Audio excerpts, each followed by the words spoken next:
నమస్కారం. ఓం హరి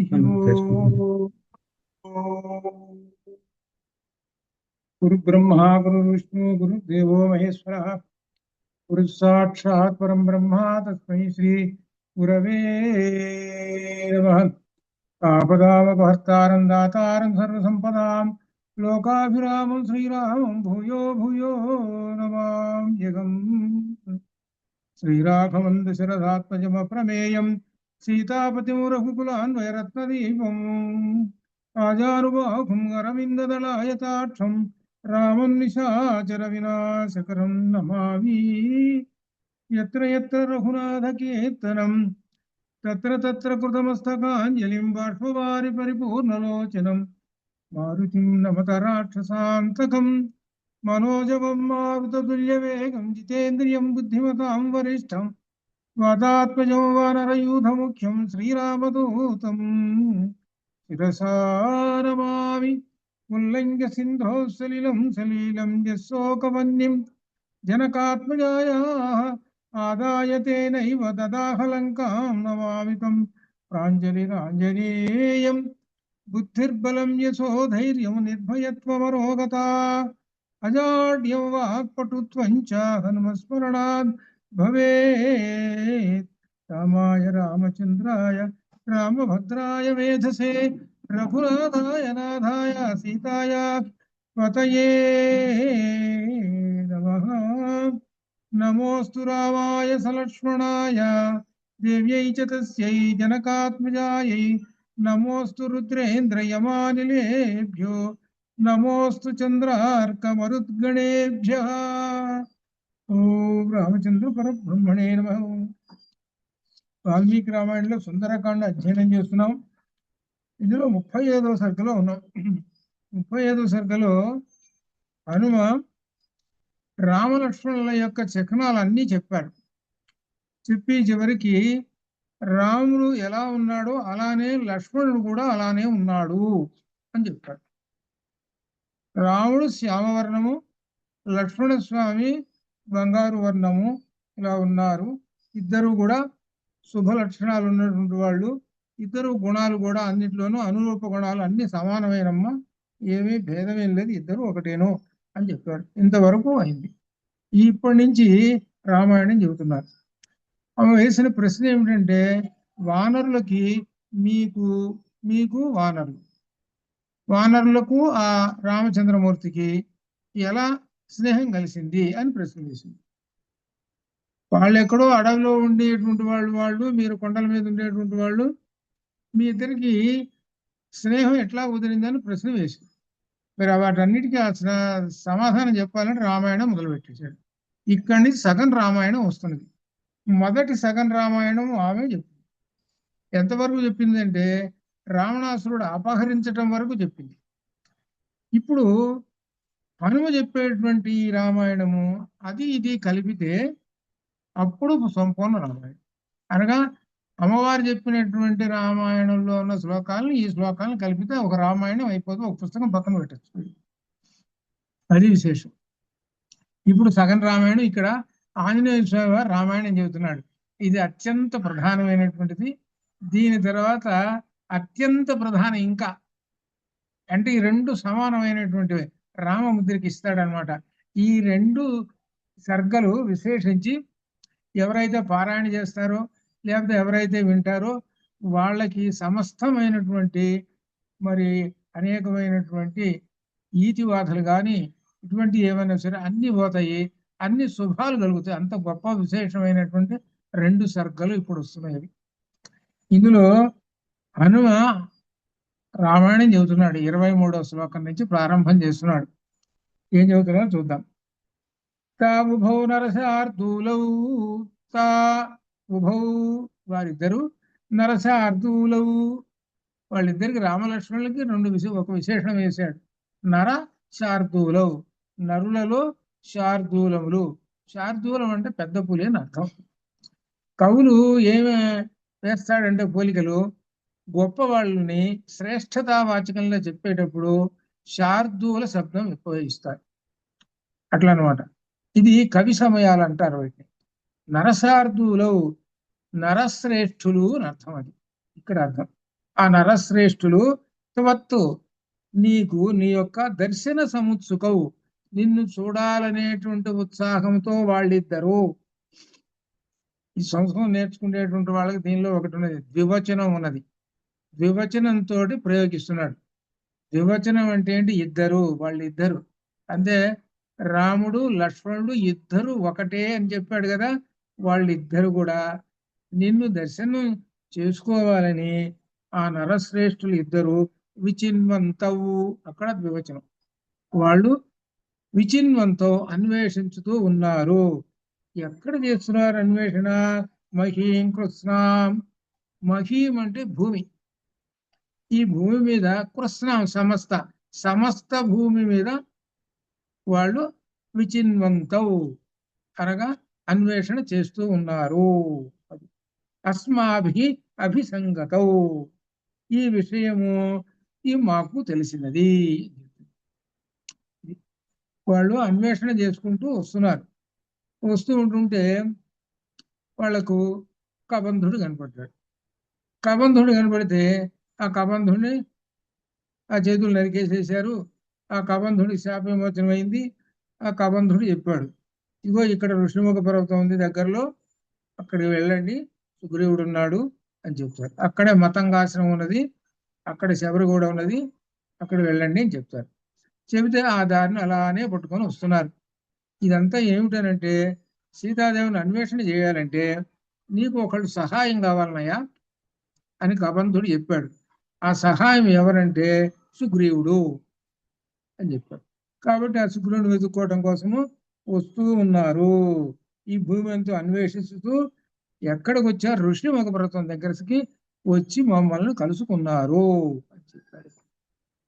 అని చెప్పి తర్వాత 24లో త్వామేవ మార్గమాణౌతౌ విచరంతౌ వసుంధరాం దదర్శతు మృగపతిం పూర్వజేనావరోపితం. తౌ, ఆ రామలక్ష్మణులు ఇద్దరు. ఇక్కడ కూడా ద్వివచనం వేస్తున్నాడు. ఈ వ్యాకరణం జాగ్రత్తగా, అనగా స్వామివారు ఆంజనేయ స్వామి వ్యాకరణం వస్తుంది, ఆయన నవవ్యాకరణ పండితుడు, అందుకనే ద్వివచనం వేసి చెబుతున్నాడు. స్వామి ఏవా మార్గమాణౌ తౌ, తౌ ద్వివచనం, వాళ్ళిద్దరు కూడా విచరంతౌ, వాళ్ళు అన్వేషణ చేస్తూ, వసుంధరాం, ఈ భూమి మీద వసుంధర, ఈ భూమి మీద అన్వేషణ చేస్తూ ఏమిటంటే మృగపతిం, మృగపతిం ఇక్కడ అర్థం. మృగపతిం వెదగచూ ఏమిటంటే కనుమబడిన వానరాలు. మృగపతిం అని అంటే సుగ్రీవుడు. ఆ సుగ్రీవుడు దదర్శ చూసేది. ఎలా అంటే పూర్వజేన అవరోపితం. ఆ పూర్వజేన అంటే ఏంటనమాట? ఆయన చేత తరువబడినటువంటి ఎవరు? ఆ సుగ్రీవుణ్ణి, ఆ మృగపతి సుగ్రీవుణ్ణి దర్శనం చేసుకున్నారు అని చెప్తారు. అన్న వాలిచే తరువబడినటువంటి అని అర్థం. ఎవరు? ఆ సుగ్రీవుడు. ఈ సుగ్రీవుడికి మృగపతి అనే మాట వేశాడనమాట. ఇదనమాట. కాబట్టి సుగ్రీవుణ్ణి దర్శనం చేసుకున్నారు. ఎక్కడ? ఋషిముఖ పర్వతం దగ్గర. ఇది చెబుతున్నారు. అంటే ఇక్కడ ఏమిటనమాట చెప్పడం, వాలి సుగ్రీవుల్లో వాలి పేరు చెప్పకపోయినా కానీ తెలుస్తున్నది అనమాట. ఇది ఈ విధంగా ఋషిముఖ పర్వతం దగ్గరకు వచ్చి తెలుసుకున్నారు అని చెబుతూ 25లో ఋష్యముఖస్య పృష్ఠేతు, ఆ ఋషిముఖ పర్వతం దగ్గర అంటే పృష్ఠ అంటే కింద అని అర్థం. ఋషిముఖ పర్వతం ఆ ప్రాంతంలో బహుపాదప సంకులే, పాదపం అంటే చెట్టు, అనేక చెట్లు ఉన్నాయండి అక్కడ, బాగా వృక్షాలతో ఉన్నటువంటి ఆ ప్రాంతం ఇది. ఆ కొండ కింద భ్రాతు భయార్థమాసీనం సుగ్రీవం ప్రియదర్శనం. భ్రాతు వాలి సోదరు, ఆయన సోదరుడు వాలి. ఆ వాలికి వలన భయార్థం ఆసీనం, భయపడినటువంటి వాడై సుగ్రీవం, సుగ్రీవుడు ఎవరిని దర్శనం చేశాడు చూస్తున్నాడు? ప్రియదర్శనుడు సుగ్రీవుడు చూచిరి. ప్రియదర్శనుడు ఎవరు? భయము వలన కూర్చొని ఉన్న ప్రియదర్శనుడు సుగ్రీవుని చూచిరి. ప్రియదర్శనుడు అంటే రామ. రామ ప్రియదర్శనం సుగ్రీవం భ్రాతు భయార్థమాసీనం దదర్శ. అట్లా అనమాట. ఇదనమాట. వాలి భయం వలన కూర్చుని ఉన్న ఎవరంటే ఆ సుగ్రీవుణ్ణి చూశారు అని చేశారు. ఇక్కడ అర్థం ఏంటంటే ఇట్లా రాశాం కానీ బహుపాదప సంకులే భ్రాతు భయార్థమాసీనం సుగ్రీవం ప్రియదర్శనం. కానీ సుగ్రీవుడు ప్రియదర్శనుడుగా ఇక్కడ చెప్పబడుతున్నాడు. చూడటానికి ప్రియమైనటువంటి వాడు అని చెబుతున్నాడు. ఎవరు దర్శించారు ఇంతకీ అని అంటే తౌ ఆ రామలక్ష్మణులు దర్శించారు. పృష్యమూకస్య పృష్ఠేతు వగుపాదప సంకులే భ్రాతుర్భయార్థమాసీనం సుగ్రీవం ప్రియదర్శనం. ప్రియదర్శనుడైన సుగ్రీవుణ్ణి ఆ రామలక్ష్మణులు దర్శనం చేసుకున్నారు. ఇక్కడ ఋష్యమూక పర్వత పై భాగమున ఉన్నటువంటి ఎవరు ఋష్యమూక పృష్ఠేతు. ఇక్కడ పృష్ఠము అంటే ఇక్కడ అర్థం ఏంటంటే కింద అనే అర్థం అనమాట. కింద నుంచే వాళ్ళు చూశారు పైన కూర్చొని. వాళ్ళు పైన ఉన్నారు, వీళ్ళు కింద ఉన్నారు. పృష్ఠ అంటే కింద భాగము అని అర్థం. అట్లా అనమాట. ఇక్కడ ఇక్కడ అట్లా అర్థం రాశాం కానీ అది అర్థం చేసుకోవాలి. వీళ్ళు చెట్లు ఉన్నాయి అక్కడ, ఆ చెట్లలో తిరుగుతూ ఉన్నారు. ఆ పైన కూర్చొని ఉన్నాడు ఎవరు సుగ్రీవుడు. ఆ సుగ్రీవుడు చూశాడు వీళ్ళని అని చెప్పడం ఇది అర్థం. సుగ్రీవుడు చూశాడు అని చెబుతాడు. ఆ వృక్ష సముదాయములు కలిగినటువంటి ఋష్యమూక పర్వత పై భాగమున అని చెప్పాము. ఇక్కడ కింద భాగము అని అనే దానికి కూడా అర్థం వస్తుంది. పృష్ఠ అంటే కింద అని అర్థం, అగ్ర అంటే పైన అని అర్థం. ఇక్కడ అనమాట పైనుంచి కిందకు చూశారు వీళ్ళు. కానీ ఈ రాయటంలో ఎక్కడో ఉంది తేడా. దీని తర్వాత వివరం తర్వాత చూస్తాం. సరే ఏమైనా సరే ఆ కొండ మీద ఉన్నటువంటి వాళ్ళిద్దరూ వీళ్ళని చూశారు అని చెబుతున్నారు. సుగ్రీవుణ్ణి చూశారు వీళ్ళిద్దరు. వయంతు హరిరాజంతు సుగ్రీవం సత్య సంగరం పరిచర్యాస్మహే రాజ్యాత్ పూర్వజేనావరోపితం. అన్నవాలిచే రాజ్యము నుండి వెళ్ళగొట్టబడినటువంటి సుగ్రీవుడు సత్య ప్రతిజ్ఞ గలవాడు. ఆయన ఇప్పుడు వానర రాజు, ఆయననే మేము సేవించుతున్నాము. వయంతు మేము కూడా తం హరిరాజం ఆ సుగ్రీవుని. ఆ సుగ్రీవుడు ఎటువంటి వాడు? సుగ్రీవం సత్య సంగరం. సుగ్రీవుడు సత్య సంగరం, యుద్ధంలో వెనుకాడినటువంటి వాడు. అటువంటి వాడు పరిచర్యాస్మహే మేము ఆయనను సేవిస్తున్నాము. ఇక్కడ విశేషం ఏం చెప్తున్నాడంటే వాలిచే తరోబడినటువంటి వాడు. రాజ్యాత్ రాజ్యము నుండి వాలిచే తరోబడినటువంటి ఆ సుగ్రీవుణ్ణి మేము సేవిస్తున్నాము. సుగ్రీవుడు కూడా సత్య ప్రతిజ్ఞ కలిగినటువంటి వాడేను అని చెబుతున్నాడు. ఎందుకు అంటున్నాడంటే ఈ మాట, రామచంద్రుడు సత్య పరాక్రమం కదా, అందుకని ఈయన కూడా సత్య పరాక్రమం అనే పదం వేస్తున్నాడు అనమాట. అనగా ఒక మాట అంటే వెనుకాడనేటువంటి వాడు అని అర్థం. ఆ యుద్ధం అంతా కూడా ఎవరి మీద ఆధారపడింది? పైకి రామచంద్రమూర్తి కనపడుతున్నా కానీ అంత సుగ్రీవుడి మీదనే ఆధారపడింది యుద్ధం అంతా కూడా అక్కడ. ఎందుకంటే అనేక కోట్ల రాక్షసులందరినీ వానరులు సమీకరించాడు కదా, వానరులను చాలా మంది సమీకరించాడు కదా, ఆ వానర రాజు కదా. అందువలన సత్య సంగరం, సుగ్రీవం సత్య సంగరం. అటువంటి ఆ సుగ్రీవుణ్ణి మేము కూడా సేవిస్తూ ఉన్నాము అని చెబుతున్నాడు. ఇంతవరకు ఏంటనమాట, సుగ్రీవుని గురించి చెప్పాడు. ఆ సుగ్రీవుడు ఆ రామచంద్రమూర్తిని చూశాడు. తర్వాత ఏం జరిగింది 27లో చెబుతున్నాడు.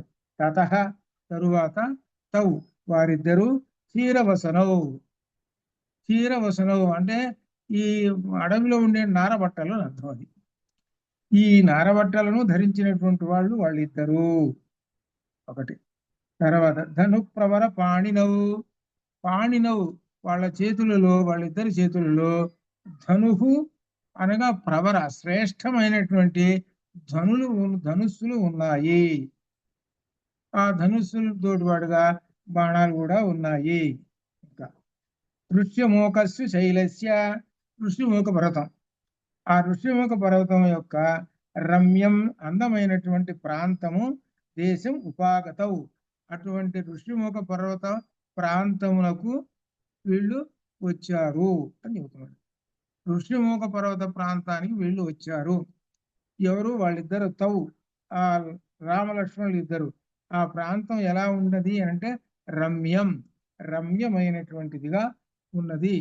ఇది మనకు చెబుతున్నటువంటిది. ప్రస్తుతం ఏ విధంగా ఆలోచించుకోవాలంటే కర్ణాటకలో ఉన్నటువంటిది. ఇది కర్ణాటకలో పంప అని ఇప్పుడు కూడా అని అంటారు. ఆ ఏరియా, ఆ ప్రాంతం అనమాట ఋష్యమూక పర్వతం. ఇప్పుడు కూడా పేరు అది. ఆ పర్వత ప్రాంతం రమ్యమైనటువంటిది. అక్కడ ప్రాంతమునకు వచ్చారు ఇద్దరు. వాళ్ళిద్దరు కూడా శ్రేష్టమైన ధనుర్బాణాలు ధరించి వచ్చారు అని చెప్తారు. ఇప్పుడు ఇక్కడ దాకా చెప్పిన దానిలో వరుసగా మనం చూస్తుంటుంటే ఎక్కడా కూడా రామలక్ష్మణులు అనే పేరు వచ్చిందా 28 దాకా. ఎక్కడి నుంచి 23 నుంచి 28 దాకా రామలక్ష్మణులు అనే పేరు రాలేదు. ఎవరంటే ఇద్దరు వచ్చారు, వాళ్ళు తిరుగుతూ ఉన్నారు అని చెబుతున్నారు. తౌ అని ద్వివచనం వేసి చెప్తున్నాడు ఇక్కడ. ఇక్కడ వాళ్ళు ఎలా ఉన్నారో తథక్తౌ చైరవసనౌ ధను ప్రవరపాణినౌ ఋష్యమోకస్య శైలస్య రమ్యం దేశం ఉపాగతవు. ఆ అందమైనటువంటి ఆ ప్రదేశానికి వాళ్ళు వచ్చారు, ఋషభ పర్వతానికి. తర్వాత సహ తౌ దృష్ట్వా నరవ్యాఘ్రౌ ధన్వినౌ వానరర్షభ అభిప్లుతో గిరే తస్య శిఖరం భయమోహితః. ఆ ధనుర్బాణాలు ధరించి ఆ ఇరువురిని రామలక్ష్మణులను వానరాసుకులు చూసి పర్వత శిఖరం పైకి భయమిచ్చే అటు ఇటు పరిగెత్తుతున్నారు. తౌ దృష్ట్వా, తౌ వారిద్దరిని, దృష్ట్వా చూచి, వాళ్ళెవరు? తౌ నరవ్యాఘ్రౌ, నరవ్యాఘ్రౌ పైన నరసార్థులో అని పదం వేశాడు 23లో. ఆ పదాన్ని ఇక్కడ ఇలా మార్చి వేశాడు. నరవ్యాఘ్రం, అక్కడ శార్దూలం అన్నాడు, ఇక్కడ వ్యాఘ్రం అన్నాడు, అంతే తేడా, ఒకటే అర్థం. ధన్వినౌ వానరర్షభ, ధన్వినౌ అనగా ధనుర్బాణములు ధరించినటువంటి వాళ్ళిద్దరు. తౌ దృష్ట్వా వాళ్ళిద్దరిని చూచి, వానరర్షభ వానరులో శ్రేష్ఠుడైనటువంటి సుగ్రీవ చూసి ఆయన గిరేహి తస్య ఆ గిరి నుండి అభిప్లుత ఎగిరాడు. ఎక్కడికి? శిఖరం, ఇంకొక శిఖరం మీదకి ఎగిరాడు. ఎందువలన? భయమోహిత, భయపడ్డాడు. అంటే ఆ కొండ శిఖరం మీద నుంచి ఇంకో కొండ శిఖరం మీదకి, ఆ కొండ మీద అటు ఇటు ఆయన దూకుతూ ఉన్నాడు. భయపడ్డాడు అని చెప్పడానికి భయపడి అటు ఇటు పరిగెత్తుతున్నాడు. ఎవరు? సుగ్రీవుడు. ఎవరిని చూసి? తౌ, తౌ అంటున్నాడు, రామ లక్ష్మణవు అని కానలేదు. వాళ్ళు ఏమిటి? ధనుర్బాణాలు ధరించి ఉన్నారు అని భయపడ్డాడు. ఎందుకు భయపడ్డాడు ధనుర్బాణాలు ధరించి ఉన్నటువంటి వాళ్ళని చూసి? అంటే తనకి వాలి అంటే అమితమైన భయం. వాలి వాలి ఈ సుగ్రీవుని చంపడానికి కొంతమంది కోతుల్ని కూడా పంపించాడు అంత క్రితం. పంపిస్తే ఏం చేశాడు? ఆ కోతుల్ని ఈ సుగ్రీవుడు చంపేశాడు. కానీ ఆ వాలికి కుదరటల్లా. తనంతట తానుపై ఋషిముఖ పర్వతం మీద కూర్చొని వీడిని చంపుదామనంటే, ఋషిముఖ పర్వతం మీద కనుక చేరాడంటే వీడి తలకాయ పగులుతుంది. ఎందుకనంటే అక్కడ మతంగ మహర్షి శాపం పెట్టాడు, నువ్వు ఋషిముఖ పర్వతం ఎక్కావు నీ తలకాయ పగులుతుంది అని అన్నాడు. అందుకని సుగ్రీవుడు ఋషిముఖ పర్వతం మీద కూర్చున్నాడు. దీనిలో విశేషం ఏంటంటే రహస్యం, ఒకళ్ళకి శాపము, ఒకళ్ళకి వరం. ఆయనకి శాపం అయితే ఈయనకి వరం. ఈయనకి వరం లేకపోతే ఏమయ్యేది? ఎప్పుడో సుగ్రీవుని చంపేసేవాడు. కాబట్టి ఆ ఋషిముఖ పర్వతం మీద ఆయన కూర్చున్నాడు. వాలి రాలేడు. ఏమనుకుంటున్నాడు? వాలి ఏదో ఉపాయాలు చేస్తుంటాడు నన్ను చంపడానికి, కాబట్టి ఇద్దరు మనుషుల్ని పంపించి ఉంటాడు. వాళ్ళు బాగా బాణాలు ధనుస్సులు పట్టుకొని ఉన్నారు, బాగా పటిష్టంగా ఉన్నారు. బాణం ఏం చేస్తుంది? అంత దూరం నుంచి 10 మైళ్ళైనా పరిగెత్తుతుంటుంది బాణం. ఎంత దూరంలో ఉన్నాడో వాడినైనా చంపేస్తుంది బాణం. కాబట్టి నన్ను చంపడానికి వచ్చారా ఇద్దరు అని భయంతో అటు ఇటు పరిగెత్తున్నాడు. ఎవరు? సుగ్రీవ. అప్పుడు సుగ్రీవ పరిగెత్తుతుంటే అప్పుడు నేను ఏమన్నానో తెలిసిన సుగ్రీవుడితోటి, భయం త్యజ అన్న, సంభ్రమం త్యజ అన్నాడు. ఇది మనకు రామాయణంలో కిష్కింధకాండ చెప్పుకునేటప్పుడు వచ్చింది. ఏమిటంటే రామాయణంలో మొట్టమొదట రామచంద్రమూర్తి మాట్లాడిన మాట మొట్టమొదటి ఉంది, ఆ తర్వాత సంగతి. ఆంజనేయ సంవత్సరం ఏం మాట్లాడు? ఆయన నోట్లోంచి ఏం మాట వచ్చింది? రామాయణంలో ఆయన నోట్లోంచి ఏం మాట వచ్చింది అని అంటే భయమును వదలము అనే మాట వచ్చింది, అంతే. అక్కడి నుంచి ఆయన మాట్లాడటం మొదలుపెట్టాడు. అంటే అర్థం ఏమిటి? హనుమను పట్టుకున్నటువంటి వాడికి భయం అనేది లేదు అని అర్థం అండి. కాబట్టి అట్లనే ఇక్కడ కూడా వస్తున్నది అనమాట. భయంతో సుగ్రీవుడు అటు ఇటు పరిగెత్తున్నాడు. ఇక ఆ తర్వాత తతః స శిఖరే తస్మిన్ వానరేంద్రో వ్యవస్థితః తయోః సమీపం మామేవ ప్రేషయామాస సత్వరం. తతః తరువాత సహ సుగ్రీవుడు తస్మిన్ శిఖరే ఆ కొండ శిఖరం మీద వానరేంద్రో వ్యవస్థిత వానరేంద్ర సుగ్రీవ వ్యవస్థిత కూర్చున్నాడు. తయో సమీపం మామేవ నేను ఆయన దగ్గరికి చేరి ప్రేషయామాస సత్వరం నన్ను ప్రేషయామాస పంపించాడు. ఎవరి దగ్గరికి? ఆ కొండ మీద కూర్చొని ఆయన ఆ ఇద్దరు ఉన్నారే ధనుర్బాణాలు పట్టుకొని వచ్చారే వాళ్ళ దగ్గర పంపించాడు. అది చెబుతున్నాడు. ప్రేషయామాస ఆ శిఖరమునందు కూర్చొని ఆయన ఏం చెప్పాడు? దగ్గరికి వెంటనే మీ దగ్గర వీళ్ళ దగ్గరికి రామలక్ష్మణ దగ్గరికి పంపించారు. రామలక్ష్మణ అనే పేరు చెప్పలేదు ఇంకా, తావు అంటున్నాడు. ఇంకా ఆ ఇద్దరు వీరుల దగ్గరికి నన్ను పంపించేశాడు అని చెప్తున్నాడు. ఇక్కడ దీనిలో ఏమొచ్చింది అనమాట? దీనిలో ఈ మధ్య కథ అంతా చెప్పలేదు ఆయన. ఈ మధ్య కథ అంతా కిష్కింధాకాండలో ఉంది. కిష్కింధాకాండలో చూసి ఏమన్నాడనంటే, ఎందుకని నువ్వు అటు ఇటు పరిగెత్తుతావు అన్నాడు హనుమ. ఎవరిని? సుగ్రీవుడు. ఎందుకు అటు ఇటు పరిగెత్తుతావు, ఎందుకంత తొందరపడి పరిగెత్తుతావు అని అన్నాడు. మరి వాళ్ళు వచ్చారు ఎవరెవరు అని అంటే, అప్పుడు సుగ్రీవుడు అంటాడు, వెళ్ళి నువ్వు వాళ్ళు ఎవరో ఏమిటో ఆ చరిత్ర అంతా తెలుసుకొని రా అంటాడు. అని అంటే, ఇదిగో ఈ రూపంలో పోవాకు అంటే, ఇప్పుడు వానర రూపంలో ఉన్నావుగా, కోతి రూపం, ఆ రూపంలో పోవాకు, మార్చుకో వేషం. కామరూపం ఉంది కదా, కాబట్టి ఏం వేషం వేసుకోవాలి అంటే బ్రహ్మచారి వేషం వేసుకున్నాడు. ఆ బ్రహ్మచారి వేషం చూపించాడు ఆయనకి, సుగ్రీవుడికి చూపించాడు. రైట్, ఈ వేషంలో ఉండాలి. నువ్వు వానర రూపంలో పోయినావు అనుకో, ఈ కొండ మీద కోతులు ఉన్నాయని ఇక బాణాలు వేస్తాడు. కాబట్టి ఆ సుగ్రీవుడి తెలివితేటలు చూసుకోండి. సరే అన్నాడు, వచ్చేసాడు. ఆ హనుమ బ్రహ్మచారి వేషంలో బాగా వేదాంగాలు చదివినటువంటి ఒక పెద్ద బ్రాహ్మణులాగా పెద్ద పిలకొకటి పెట్టుకొని ఇంత పెట్టుకొని, అసలు కోతి రూపం ఎక్కడా లేదు. చూస్తుంటే అందరూ వేదాంగాలు చదివినట్టు మహాబ్రాహ్మణుడు అండి అని అనుకునేటప్పుడు తయారయ్యాడు. వచ్చేసాడు చూశాడు. వచ్చేసి 13 శ్లోకాలు చెప్పేశారు. ద్వివచనంలో చెప్పాడు. అయ్యా మీరందరూ ఎవరు ఏమిటి మీరు ఇద్దరని చెప్పింది. అప్పుడు వెంటనే పట్టేశాడు. ఎవరు? రామచంద్రమూర్తి పట్టేశాడు. అరే వచ్చినటువంటి వాడు ఎవడో కాదురా, బ్రహ్మజ్ఞాని వచ్చాడు అన్నాడు. వచ్చినటువంటి లక్ష్మణుడు అంటాడు, వచ్చినటువంటి బ్రహ్మజ్ఞాని వచ్చాడు.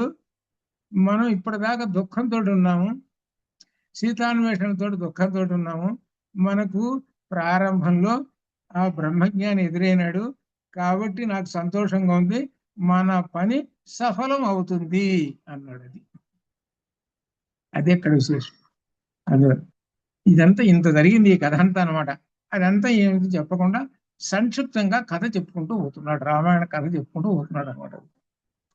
సరే అక్కడ నన్ను వెళ్ళమన్నాడు వాళ్ళిద్దరి దగ్గరికి. వాళ్ళిద్దరు ఏంటంటే నరశార్దూలవు నరవ్యాఘ్రౌ 2 పదాలు వేశాడు. అలానే ధనుర్బాణాలు ధరించినటువంటి వాళ్ళు అని చెప్పాడు. అటువంటి వాళ్ళ దగ్గర నన్ను వెళ్ళమంటే ఇక నేను అంటున్నాడు. తావకం పురుష వ్యాఘ్రౌ మళ్ళీ వేస్తున్నాడు. ఇది 3వసారి మళ్ళీ వేస్తున్నాడు. తానకం పురుష వ్యాఘ్రౌ, తాను వాళ్ళిద్దరు, తౌ అహం ఎడ తీసుకో, తావకం జాగ్రత్తగా అక్కడ తౌ అంటే వారిద్దరు, అహం నేను. అది పురుష వ్యాఘ్రౌ. ఆ పురుష వ్యాఘ్రం అంటే రామలక్ష్మణ అన్నమాట.